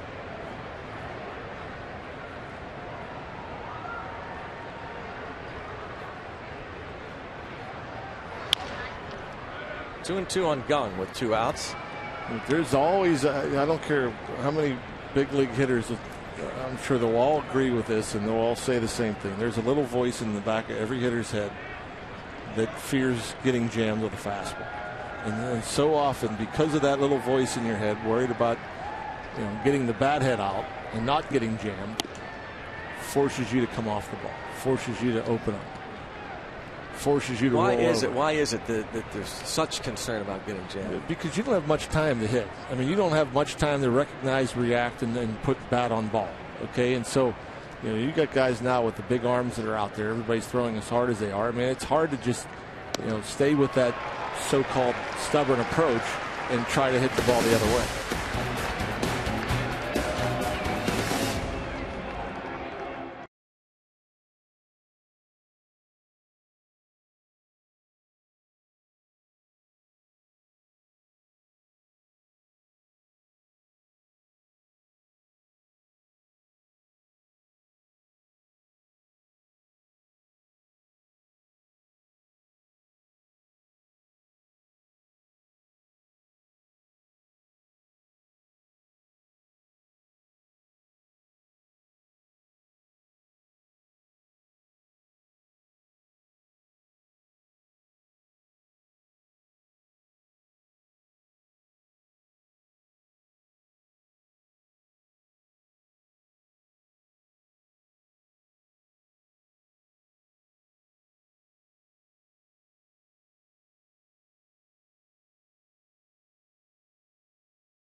Inning in South Philly. I'm Robbie. It's Mikowski. Tonight's Twitter Tuesday. We grab a different Pirate each and every Tuesday. Rob Scahill, bullpen relief pitcher, was our guest tonight, and he was asked by Jeff, what do you do to kill boredom in the bullpen? Conversation. When you get it like we have out there, we got a great group of guys that get along well, so there's no shortage of good conversations, and definitely Husey keeps it light out there, definitely. Jared Hughes might have some time on his hands tonight, probably unavailable due to his workload. Who do you think might be the funniest guy in that bullpen, Greg and John? Or maybe the most entertaining, let's say, to keep you busy for the first couple innings. Well, I guess Scahill almost gave it away there. Right, Robbie? Well, Hughes might be the... Mark Melanson's quietly funny, too. He didn't say very much, but he's got a little bit of a sense of humor to him. Watson probably doesn't say a heck of a lot. Although I would think that Tony Watson's sneaky funny, too. Mm-hmm. Yeah, dry. Yeah. In fact, those two guys, that's dry humor right there. Exactly. Back and forth, Melanson and Watson. Just dry humor back and forth.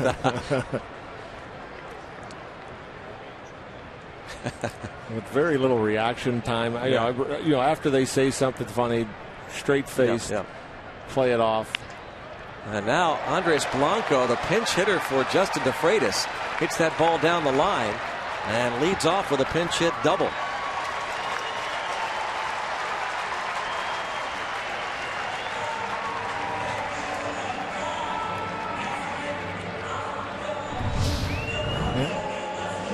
Sometimes we're talking about hitting the ball the other way. I mean, you don't see that very often. A hanging curveball hit inside the line the opposite way. You'd see it more often to the pull side, a hanging breaking ball, but pitch up, about belled high, maybe off the plate a bit.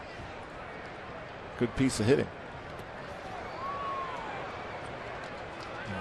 Somehow again Cervelli makes a great stop, and somehow that does not hit Revere. Yeah, really.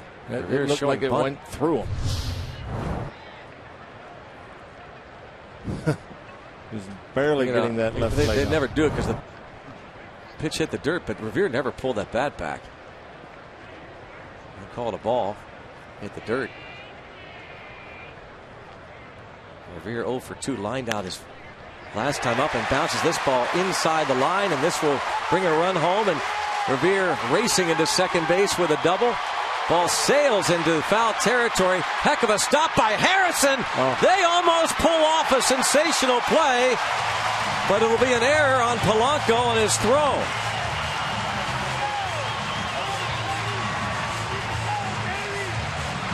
Double and an E9 and RBI, and it's 3-1.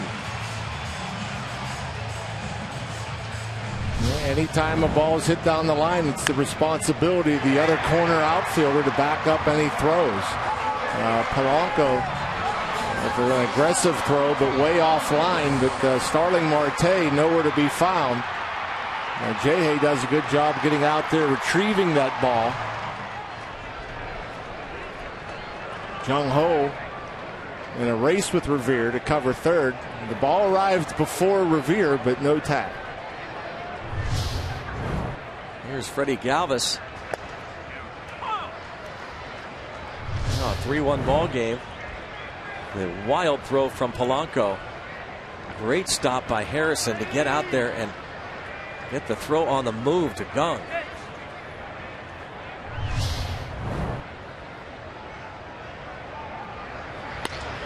And a line drive caught by Gung. He went way up there to get it. Boy, that's a big out right there. I mean, Bucks with the 2-run lead, so they are conceding this run at third base, rightfully so. And so with Gung playing back at short, times it perfectly at the top of his leap, at the end of the glove. What a play. Man, when you look at the footwork there, not only does he time his leap perfectly, he retreats a step. He gives himself more distance. If you saw where he set up before he caught that ball, he was a good step inside the grass and took a step back towards left field before getting up. It's a heck of a play.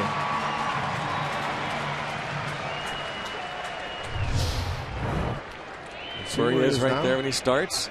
And he goes back a step and then jumps. He doesn't make that play if he doesn't go back a step. Outstanding play by Jung Ho Gung. And now Chase Utley to the plate. He hits this one hard to second. This will get a second run home.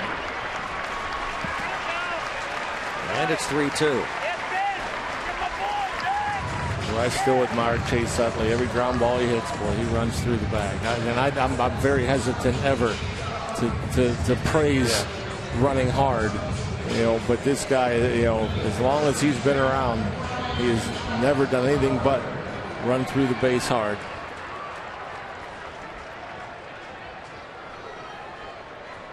Now Ryan Howard, he has flied out and struck out. Now it's a 1-run ball game.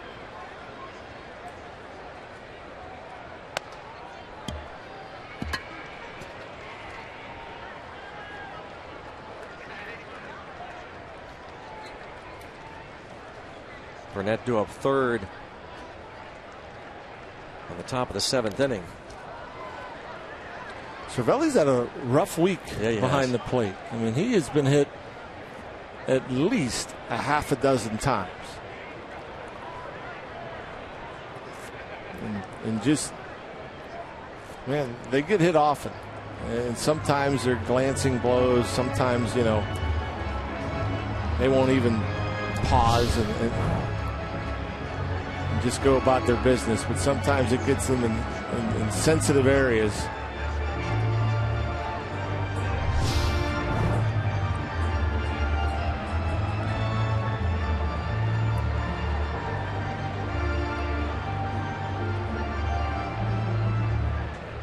Clint Hurdle knows all about that. He played a bunch of different positions, catcher later in his career.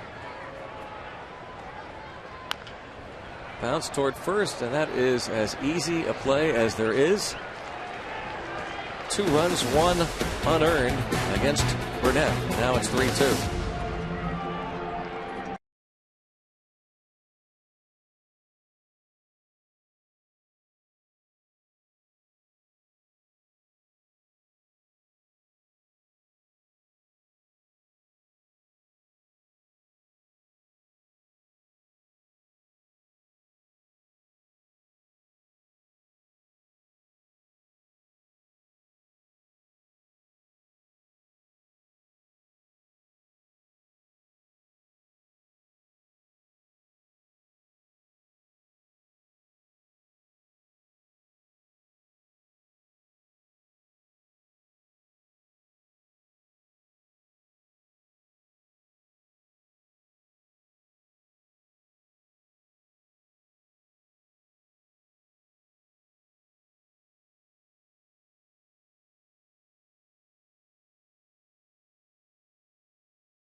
outstanding defensive play. And Josh Harrison, the outstanding offensive play. Yellowwood bringing the lumber.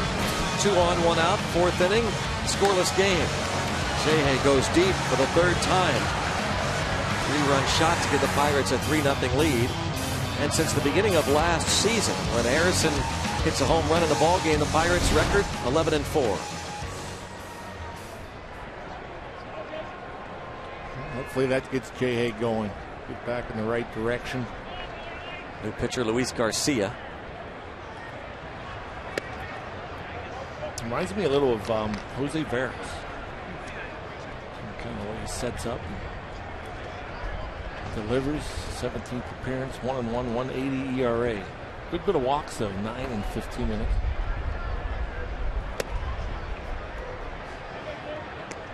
Garcia pitched last night, the 4th pitcher to go for Ryan Sandberg.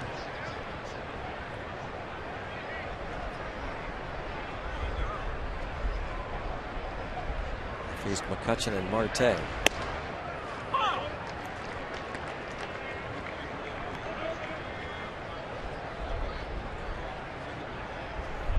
Two and one. On deck Cervelli, and with the Pirates bullpen going, that is an indication that that will be it for A.J. Burnett tonight. It's Rob Scahill. Robbie Mikowski has been reading your tweets to Rob Scahill. He's been answering your questions.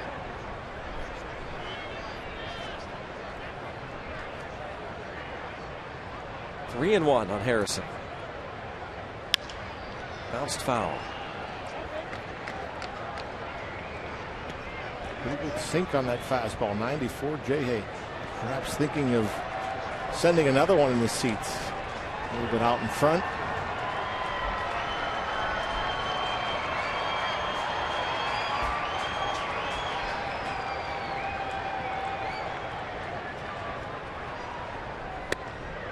Take the walk.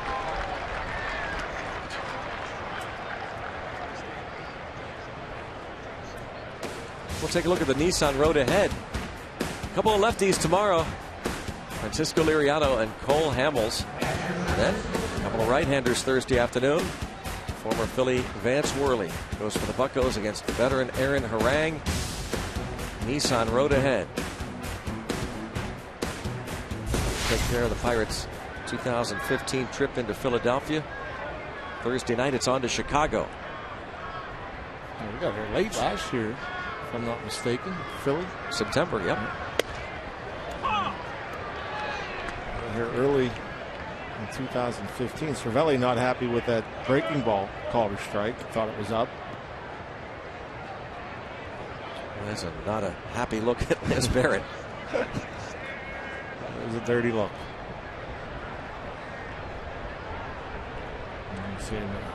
Not up, but just in.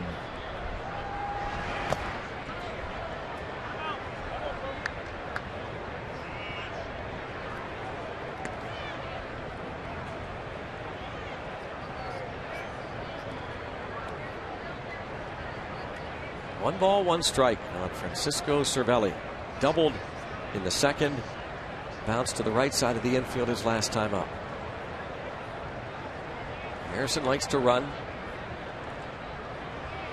There he goes. Taken for a ball. And Ruiz had no chance. Decided to throw from his knee. Stolen base for Josh Harrison, his first of the season. Yeah, that was a big jump, too. He got a great jump. And Garcia is not that slow to the plate, but Harrison was gone as soon as that left leg got off the ground. And Ruiz, a slider down and away. Better off just eating it. No chance.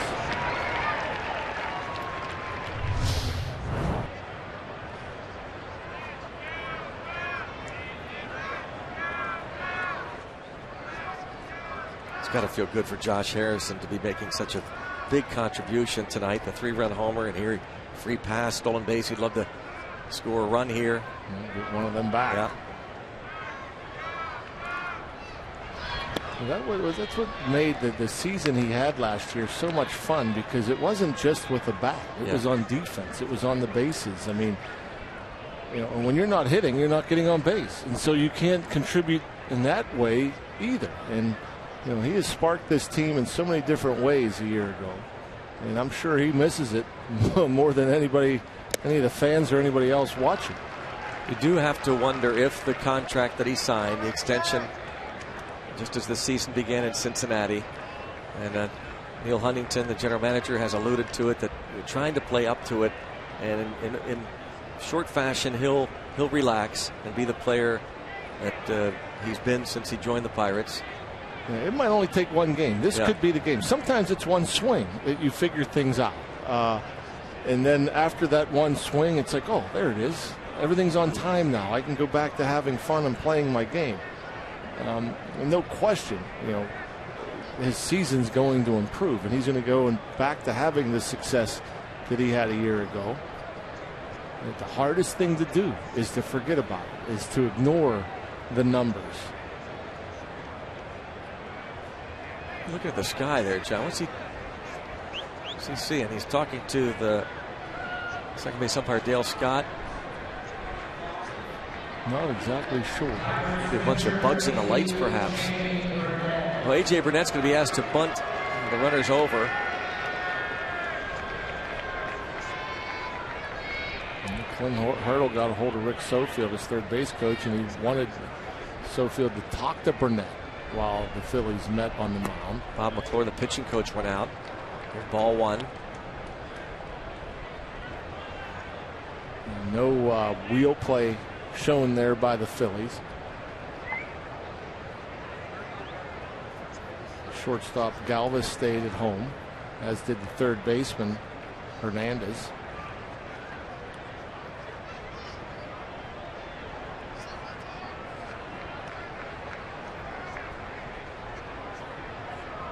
It's Bob's new big thing. You're not allowed to fake the first. You're not allowed to fake the third. Why are you allowed to fake the second? Oh. He wants to get that outlawed, I think, along with the DH. Commissioner walk.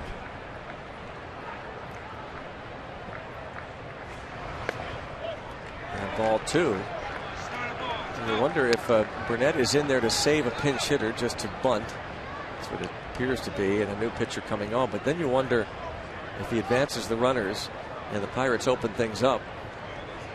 Would Clint Hurdle think of keeping him in the ballgame? Though Hurdle has said in the past, when I tell a pitcher that he's done, he's done. I don't think he told him he's done. I think there's a guy up in the pen, but I think he only has 82 pitches. My thinking is AJ's staying in the game. Now it's 3-0. I would think if, let's say, for instance, you had a guy up in the bullpen and the Pirates, let's say, at second and third, nobody out, maybe you go to a pinch hitter to break it open. But you got to take at least one here, maybe two.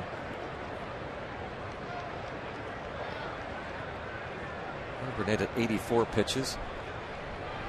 Pulls back, takes the strike. And he takes that one. Do you take another one, huh? Maybe not. But I would make sure it's a pitch that you can handle. Right there, It's got to be a pitch that I can handle easily. Like if it's something down and away, I might take it. If it's a borderline pitch.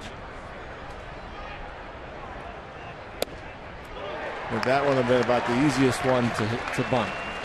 When you're looking to bunt the ball to third, which you are in this situation, you want the third baseman to field it. The easiest ball to bunt is anything middle in. The toughest one, down and away. Most pitchers don't want to lean over home plate to go reach that pitch down and away. Gets the bunt down anyway. Burnett for a 3-2 pitch. It's the sacrifice that moves the runners up 90 feet. We've got a State Farm game break. Let's go back to the studios and Rob King.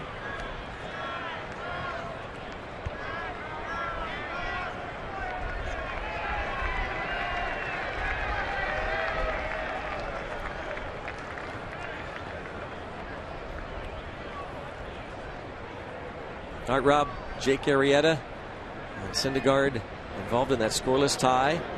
Here the Pirates lead 3-2 and look to get back at least one of those runs. The Cardinals, by the way, are leading the Indians. Indians trying to make a late charge. It's 4-3. Cardinals in the 8th in Cleveland. Braves and Reds are playing in Cincinnati. Atlanta leads that one 3-2 in the top of the 7th. Ben Potenziano, the assistant trainer. Maybe checking, does Marte wear contact lenses, perhaps? Maybe. The infield in for Polanco, and it's a strike. I've lost them before, and they've then you feel like 3 days later in the middle of your corner of your eye. 3 days later, yeah, I have had that happen, all folded up and crusty. How in the world? Yeah, I mean, when they're off your eye, you know they're off the eye. You feel yeah, it. but sometimes you can't find it. I've had them happen when I used to wear them. Where I'd just let it go. I'd go after 3 a game. days later. Well, I'd go after a game and try to take it out, and it wasn't there. And so I look around and I can't find it. I'll just let it go. Well, what else are you going to do? How about going to see someone? You get home after a game and it's like midnight. Even no what trainers. Are you going to do? No trainers. No. I'm going to bother a trainer at midnight.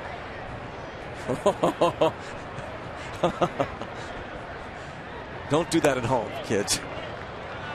Well, what else are you going to do? And then you go in the next day, and it's like, I don't know if it fell out or I just can't find it. And then you have the trainer looking around, and you don't. And you know, the next day at the ballpark, I've had it looked at, and I've had it happen more than once, where a contact was in my eye for several, at least a couple. I'm just saying. I'm not a doctor, but that's not safe. What are you going to do if you can't find it? I thought that it had fallen out. And then all of a sudden you feel something in your eye and you pull out a crusty contact. 2-1. You are a piece of work.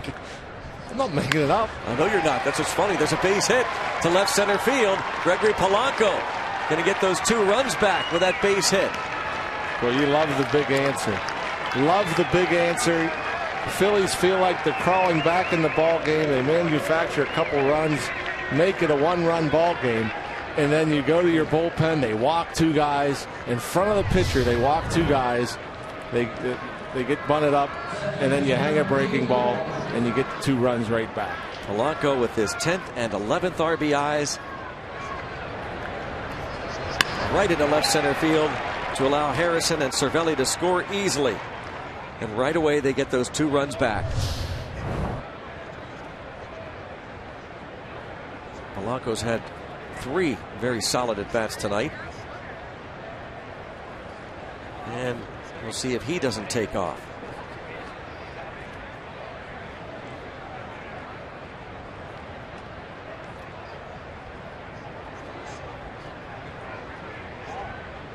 Base hit for Walker in the 3rd inning.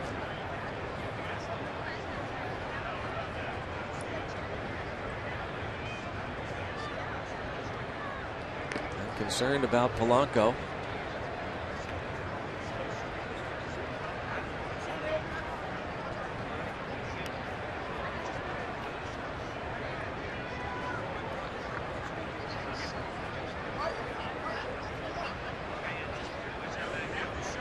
Josh Harrison stole second earlier in the inning.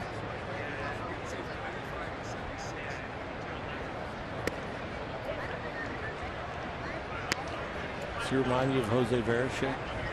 Now, yes. Plodding along here. A little deliberate. Struggling to find the strike zone. You see 22 pitches, 14 balls. Just 8 strikes. You were talking to a former Pirates pitcher, Mike Garcia. Mike Garcia. I mean, you'd have to be a veteran Pirate fan and an astute Pirate fan. A very good Pirate fan. Remember Mike Garcia pitching in the late 90s, right-handed reliever. What is he doing these days? I saw you talking to him in a press scout for these Phillies. An amateur scout. He lives in Southern California. One of the good baseball guys. Good teammate. 2-1 count on Walker.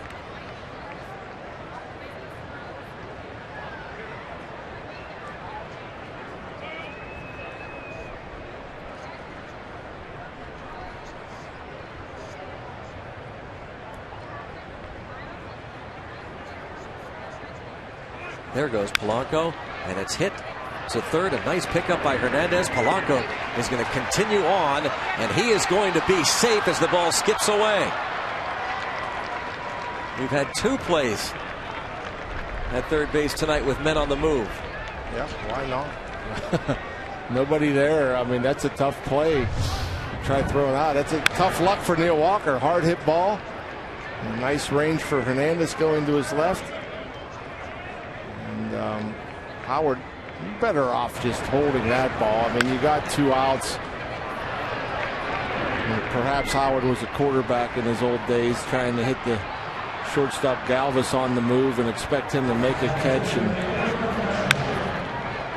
you see it as Polanco gets around third. He sees the throw. He's like, it's an impossible play.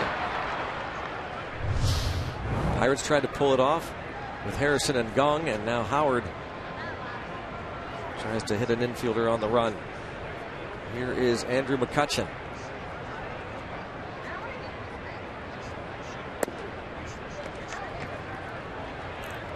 McCutchen 1 for 3 tonight. He's hit into a double play. His hit came in the first inning, a ground single through the left side of the infield. He had a sacrifice fly against Garcia last night.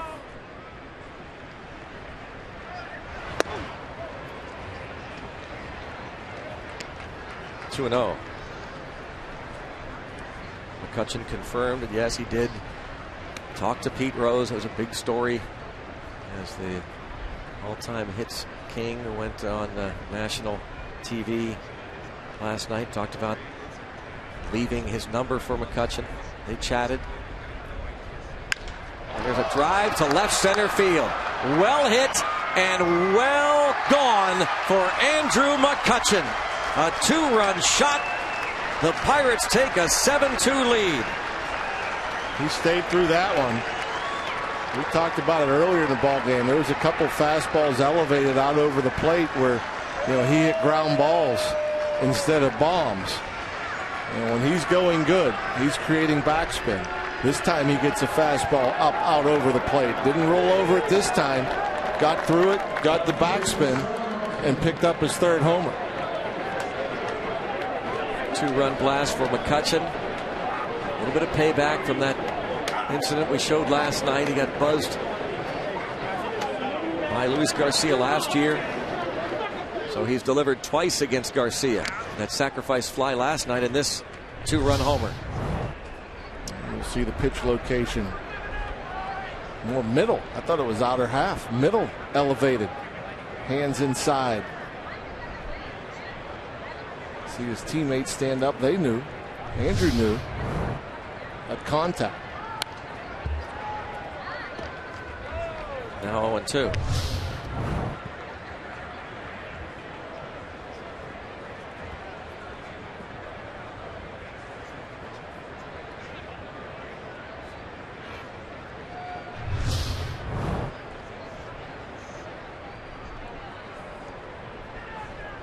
Now the Pirates have opened up a 7-2 lead.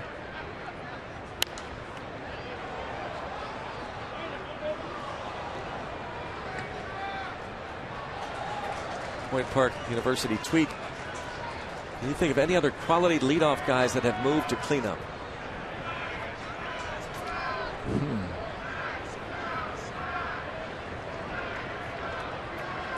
That's a good one. I can't think of many. Did Brandon Phillips bat cleanup? Oh, sure, yeah, for a while.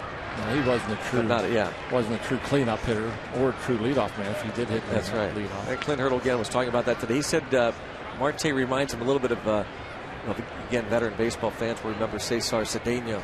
Yeah. Did Vlad Guerrero ever bat leadoff? Probably. And they're kind of cut from the same cloth. I mean, long, wiry, strong, fast, good arm.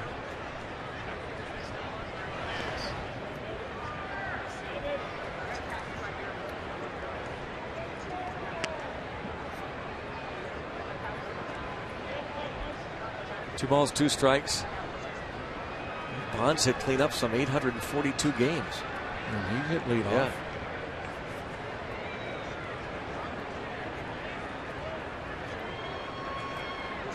Bobby Bonds probably. Yeah. That's a great question. Someone said Jim Edmonds. I don't remember him hitting cleanup, but probably did. Yeah, I wouldn't think of him as a true leadoff or a true cleanup guy. And who knows if Marte stays in this role or not. Yeah. Kind of makes sense. He's not, he gets hit with pitches, but he's not like a guy that's going to draw a lot of walks. He's not a huge on base percentage guy. He goes down swinging in this swing from Andrew McCutchen. That's a big homer for McCutchen. That's his first since April the 12th.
All on Root Sports is brought to you by Allegheny Health Network. Health for all. By Kenny Ross, Ask a Neighbor. And by Levin Mattress, located in all Levin furniture showrooms and freestanding stores. Let's go Bucks! Andrew McCutchen's home run, part of a 4-run top of the 7th inning. And right away, the second pitch. 6-3 putout. Francoeur is retired. Most runs the Pirates have scored here in Philly since they plated 11 runs back in June of 2012. Boy, this is what this team needs, a little breathing room. AJ still at 86 pitches. You think he gets through the 7th inning quickly, maybe goes 8. You give the bullpen, maybe the entire back end of the bullpen, much needed night off. Yeah. Strike one.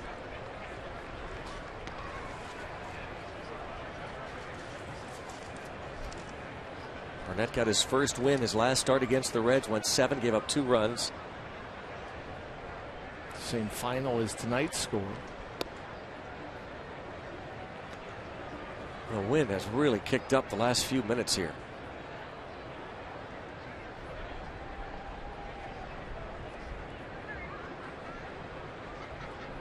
Cold front. I guess we're not supposed to get any rain, but it's supposed to really cool off tonight and tomorrow. Are you on TV tomorrow?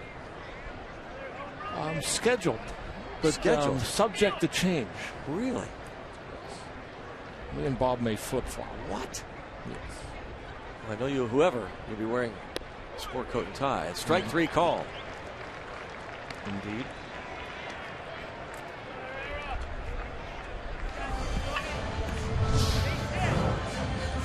Two-seam fastball starts off the plate. Look at the late movement again. AJ gets the call. That pitch never did bend all the way back across the corner. So that is, for the game, his 5th strikeout. That's 2.406 for the career.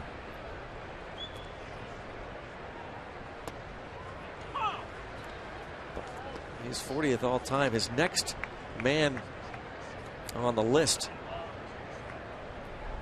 for A.J. Burnett is Louis Tiant. He's 39th all time at 24.16.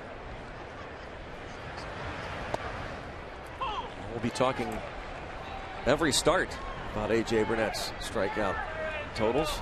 Yep. Climb the ladder.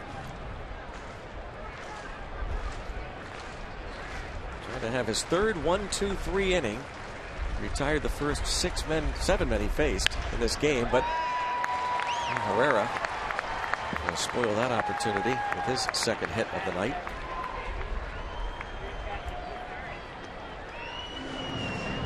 And just a reminder, as you enjoy a cold one, to look forward to Miller Time later in tonight's game, brought to you by Miller Lite.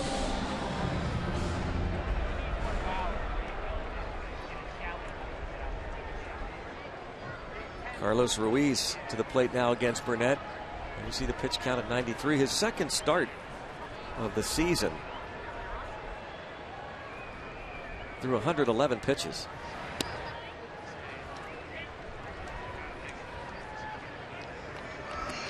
Ball one. And the one thing about him, he has a rubber arm. I mean, it's crazy how he can continue to do it year after year. Take his 30-plus starts, 200-plus innings. Shallow right, Polanco makes the catch. A.J. Burnett just keeps rolling right along here. 2 runs, 1 earned so far.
Pittsburgh Pirates and may not be reproduced or retransmitted in any form.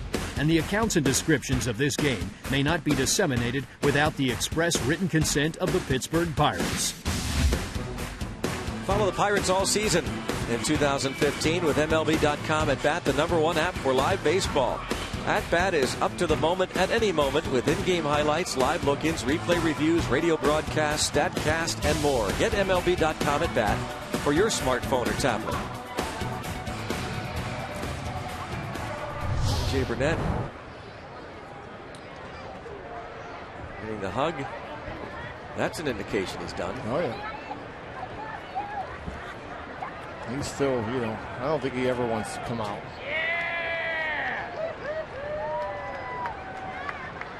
I mean, how many pitches has he thrown? I think 95. You see why he's not wanting to come out. He just gave him a 2-out single. Efficiently took care of the Phillies. There's Ken Giles, the new pitcher.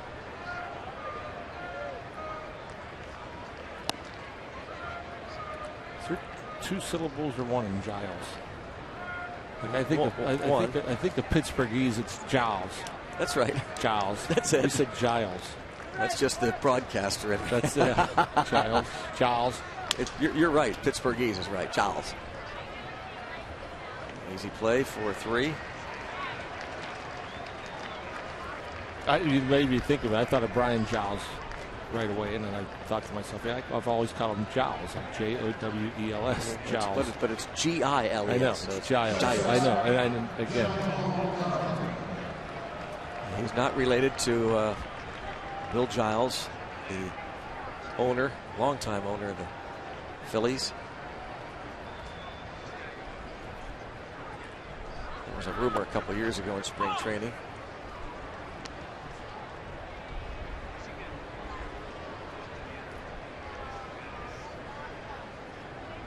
One on Jung Ho Gang.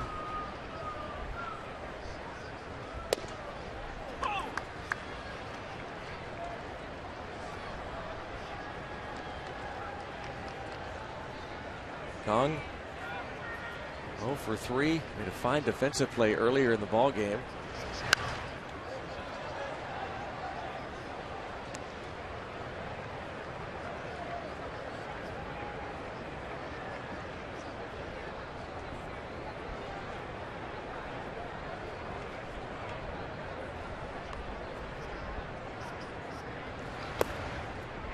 Now 1-2. Scahill up again.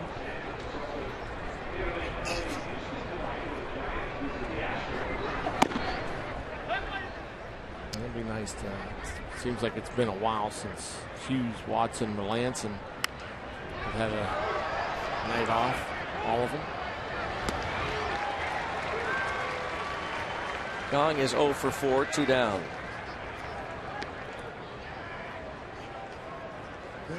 He didn't have to move very far. Don't see that very often. How far does he move from his spot? Backs up a little bit. He probably could have just stayed squatted, flipped the mask off, and reached over.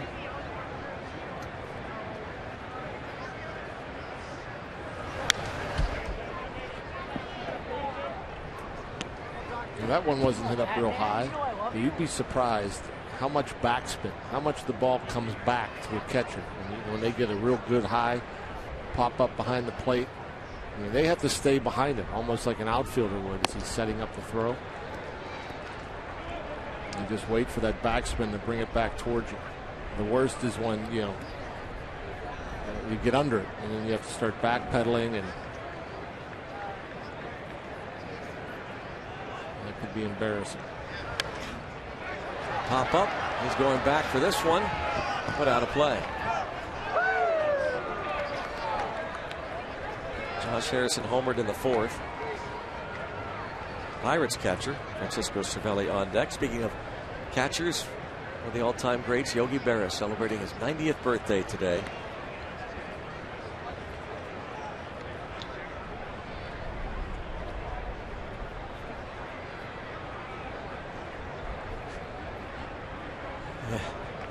A lot of his Yogi-isms in the USA Today today. It's deja vu all over again. When you come to the fork in the road, take it. 90% of the game is mental. The other half is physical.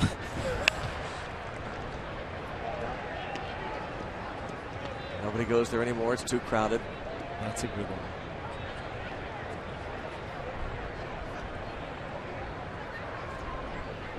And the classic, it ain't over till it's over. Foul tip. A strikeout. Pirates go down in order, but lead 7-2.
I'm out to answer your Twitter questions on Twitter Tuesday on Root Sports, and Ryan Chepkovich asked him, since you're from Chicago, what's your favorite part about the city and your favorite Chicago-style pizza? Lou Malnati's Chicago-style pizza. And then my favorite part about the city, I would say just the overall atmosphere of walking around downtown, the people, the restaurants, the places to go, the things to see. It's a great city to go see, and so I'd say just the overall city. You know, Greg and John, he mentions Lou Malnati's. You know, there's one that's about maybe a 4 or 5 minute walk from the hotel in Chicago, and I think that was really nice when both of you said earlier you're going to take the entire crew out and pick up the tab at Lou Malnati's, right? Robin, you did not hear us correctly. My ears were deceiving me, huh? You misunderstood us. Okay. Yes. Too cheap. We thought it might be a nice gesture on Robbie's part, is what we said. If he bought Sean Rodriguez at first. And we're going to go deep into the record books to find out last time Robbie bought for us. Yep. I don't know. We'll be working on that for a while.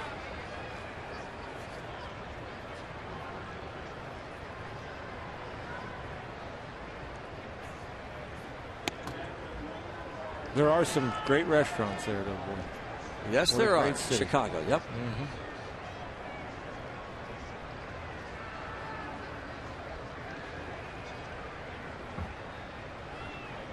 Brady Sizemore bats for Giles against Cahill.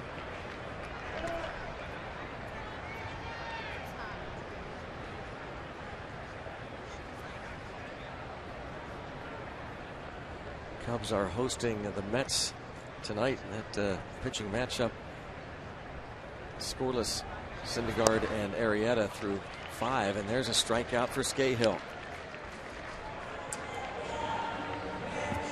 Good breaking ball there. Buccos continue this 4-game set from Citizens Bank Park tomorrow.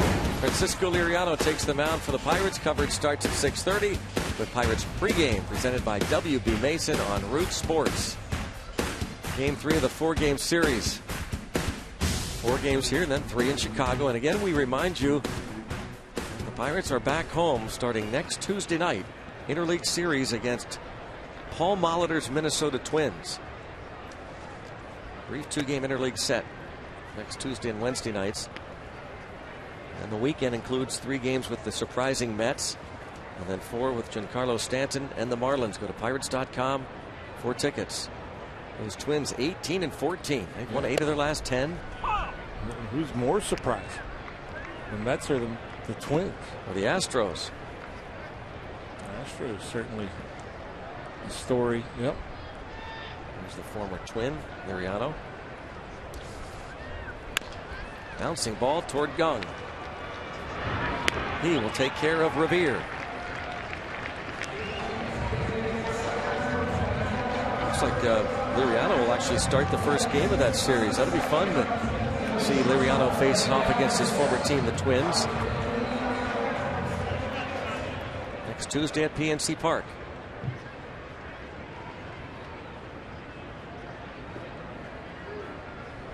Cardinals leading Cleveland 8-3, so it's looking like the Pirates will have to settle for staying, as this ball was grounded past the pitcher into center field for a base hit for Galvis. Looking as though the Pirates will remain 6.5 back of the Cardinals. Matt Carpenter returned to the lineup today for St. Louis and went 2 for 5. Drove in a run. Matt Holliday hit his 3rd home run of the year.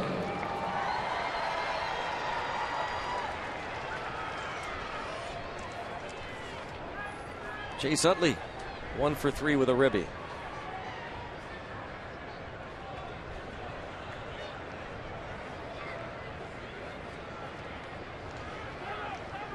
Time is called. Well, John, it'll be interesting also to watch Liriano tomorrow. And I don't know what the statistics show, but it seems as though the first or second time he sees a team, we noticed that a couple years ago when he joined the Pirates and he was making kind of a run with maybe second, perhaps 3rd time he'd ever seen an opponent. They really struggled. Yeah. And this is just his 2nd career start coming up tomorrow night against these Phillies. He struck out 12 batters last year here in 8 innings. You can't prepare for the movement on his pitches. The fastball runs, the slider sharp, late downward action. The changeup falls off the table. Perhaps the two best changeups in baseball tomorrow. Hamill's a good changeup as well. Bouncing ball right up off the glove of Josh Harrison. You know, the hope was and is that once his bat gets going, that glove will return to form. But that's another error for J-Hay. Ball came up on him a little bit. Looked routine, and J-Hay's so good with his feet, and he gets himself typically in such good position to get good hops. And this ball almost looked like, it looked like he closed the glove before the ball went in. Hit off the thumb of the glove. It is his 6th error of the year. He made 6 all year last season.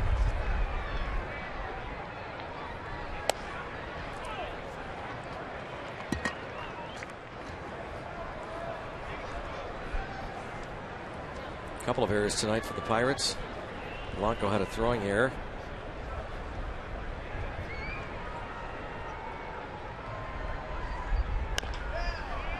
There's Sean Rodriguez, the new first baseman, to make that play. Scahill scoreless 8. Bucks lead by 5.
This is where you need to be. You know it's taking its toll on me, but I don't feel invisible. So tell me why can't you say this is where you need to be?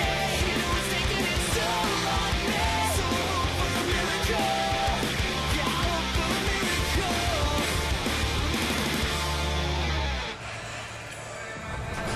miracle. May 21st, state champs come to Stage AE. Stage tonight is Philadelphia, and the Pirates, who took 6 of 7 last year from the Phils and have won 11 of their last 14 against their cross-state rivals, lead 7-2. Harry Callis, late great voice of the Philadelphia Phillies.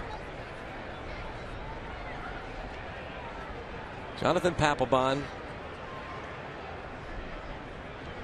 4th year of a 4-year, $50 million contract he signed before the 2012 season.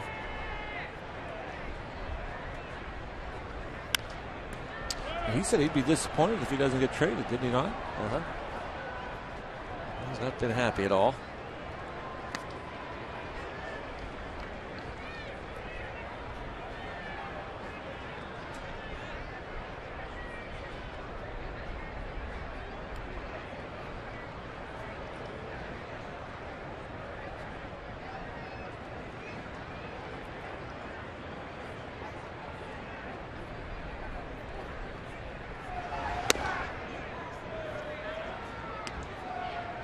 ball, 1 strike on Cervelli.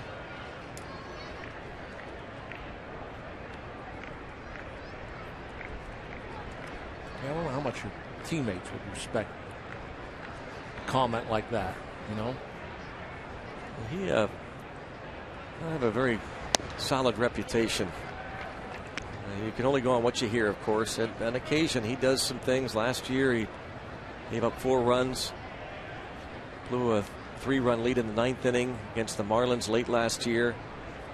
And as he walked off the field, he made a gesture that was unseemly. As he walked off, it was a suggestive gesture.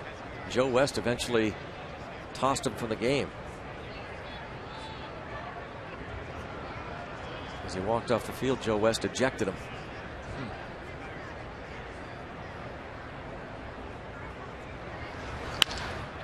Driven toward the left center field gap by Cervelli. Francisco Cervelli on base for the 3rd time. That's his 2nd double of the game. I like it. You know, catchers, Cervelli's been pretty consistent for the most part. Stewart, when he's had opportunities, has swung the bat well. More and more signs of this offense coming alive. That was a fastball pretty much right down the middle. Cervelli short and quick. Not a lot of movement in that swing. Not a lot of wasted movement. Efficient. Turns it around. Easy 2-bagger. 6 doubles now on the season. Here's Sean Rodriguez, his first at bat.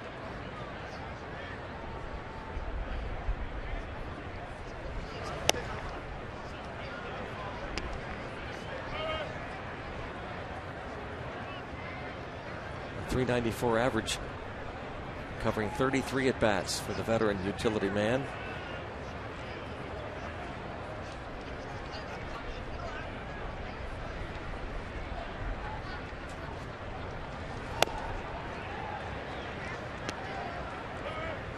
Fastball 91, 92 miles per hour. And that's one of those fastballs that just stays there. It doesn't come down. It just stays at the same plane.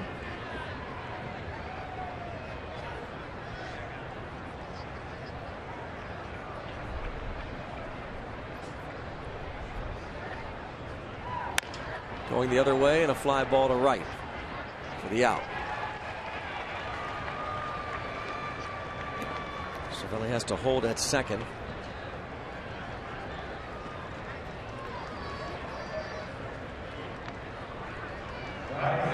Bring up Gregory Polanco,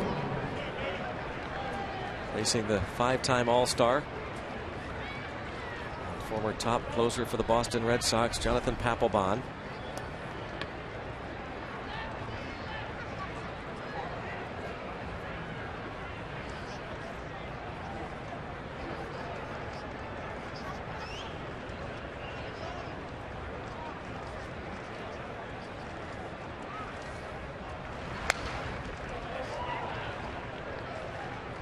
Certain people, you hear downhill playing and, you know, pitchers pitching downhill. Certain guys like Papelbon, back in the day, you'd hear people, oh, he throws a rising fastball. Well, nobody throws a rising fastball, but there are guys that have fastballs that just seem to take off, and they're very hard to get on top of. And Papelbon has one of those fastballs.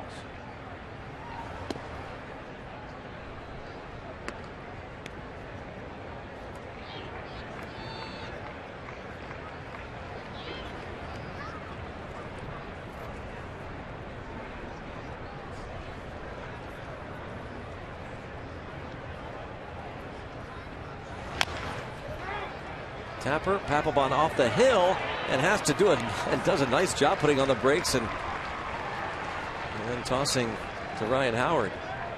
Pretty athletic play.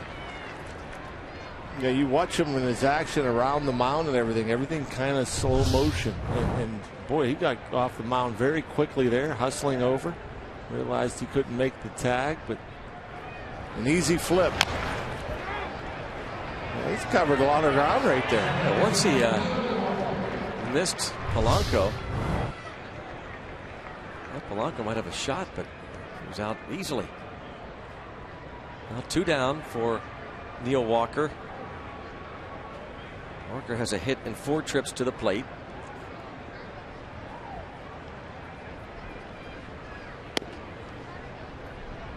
It's a final. The Cardinals win it 8-3 over Cleveland. Lance Lynn over Carlos Carrasco.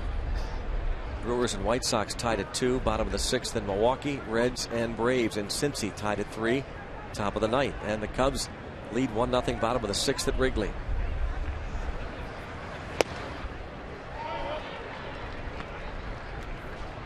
Pirates 3 outs away from getting another W against the Phillies.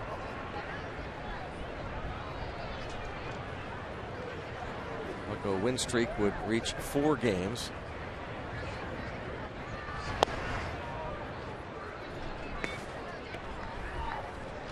Saw Caminero loosening, or at least up in the bullpen.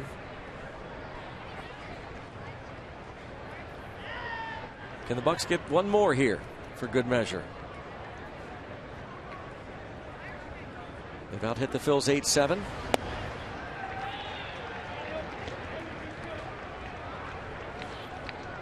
Papelbon with his 6 saves this season, matching Jose Mesa for the top spot on the all-time Phillies saves list, 112 as a Philly.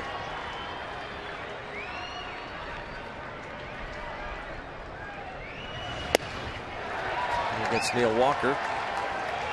3 more outs to get. 7-2 Pittsburgh.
Pirates Baseball on Root Sports is brought to you by Allegheny Health Network. Health for all. By Kenny Ross, Ask a Neighbor. And by Levin Mattress, located in all Levin Furniture showrooms and freestanding stores. Let's go Bucks! UPMC scoreboard. Pirates up by 5, lead 7-2. Looking to make it 4 in a row. And 5 of their last 6 overall, and keep pace with the Cardinals.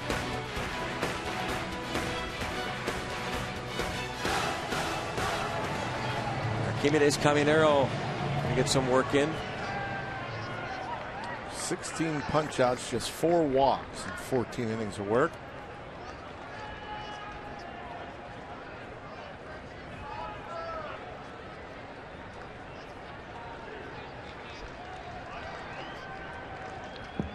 Sixteenth appearance for Caminero.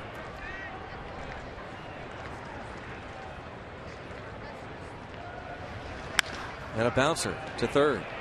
Harrison to first and 1 out.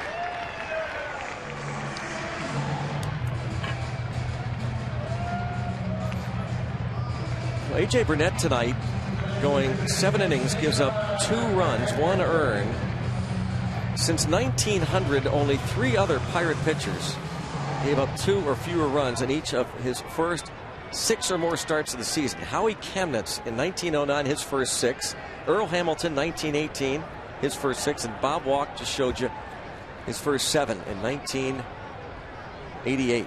His first 7 starts.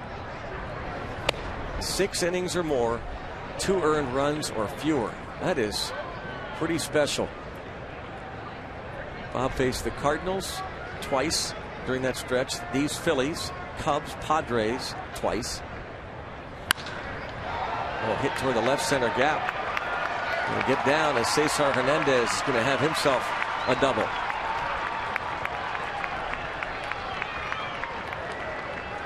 Pretty good looking swing there. Staying inside, driving it the other way.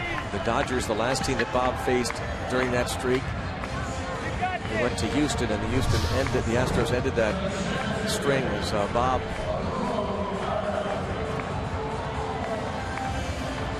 Starling Marte went up against the wall there.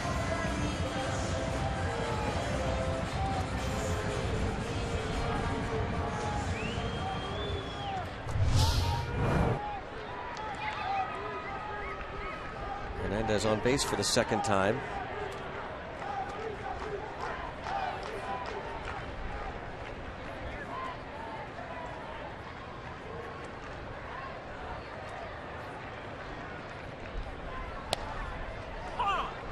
.101 miles per hour.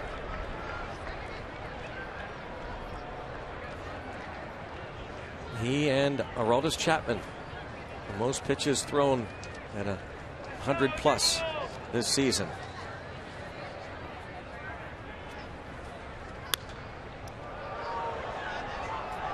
And another one at 101 miles per hour. Amazing. Another great find. I wonder, how does a team give up on a guy like that? You know? Yeah, he's a little perplexed too, frankly, with the Marlins. He had Tommy John surgery a couple years ago. They were extra cautious with him. He felt like he was ready to pitch and told them as much. Down on strikes goes Herrera. Brings up Carlos Ruiz. But Pirates got Caminero in February. Cash considerations.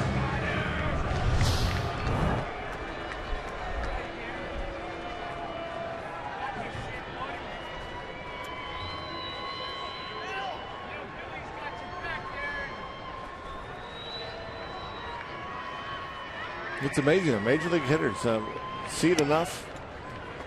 They'll figure out a ways of getting bats on the ball. In fact, that it was back-to-back games where Chapman was in. I'm not sure if it was against the same team or not, but there was a stretch where I think 6 of 8 batters had base hits against over the course of 2 nights. Was it recently, the Braves? Yeah. Wow. I believe it was. Bounce to short. Gong. And raise it in Philly. Raise the Jolly Roger as the Pirates take care of the Phillies. Josh Harrison got it going with his 3-run homer in the 4th. Andrew McCutchen capped it off with a 2-run homer in the 7th. And the Pirates have won 4 in a row and 5 of their last 6 ball games. And they go back over the 500 mark. And nice to have a breather. Yeah. You know, an easy one. And again, A.J. Burnett cruising. Another impressive start for him. Jay Hay, the big 3-run homer. You add the 4 on in the 7th inning and you just kind of coast in. You rest the bullpen. Just a nice, refreshing, easy win for a change. There just hasn't been enough of those where every pitch means something. You know, you get to kind of coast in the last few innings. So they got to be feeling good about themselves, feeling much more confident. And then you start that climb back to top of the NL Central. Burnett, 7 innings, 2 runs, 1 earned. His ERA 1.60. He's now 2-1. And we'll send it back to Robin Teague in the studio.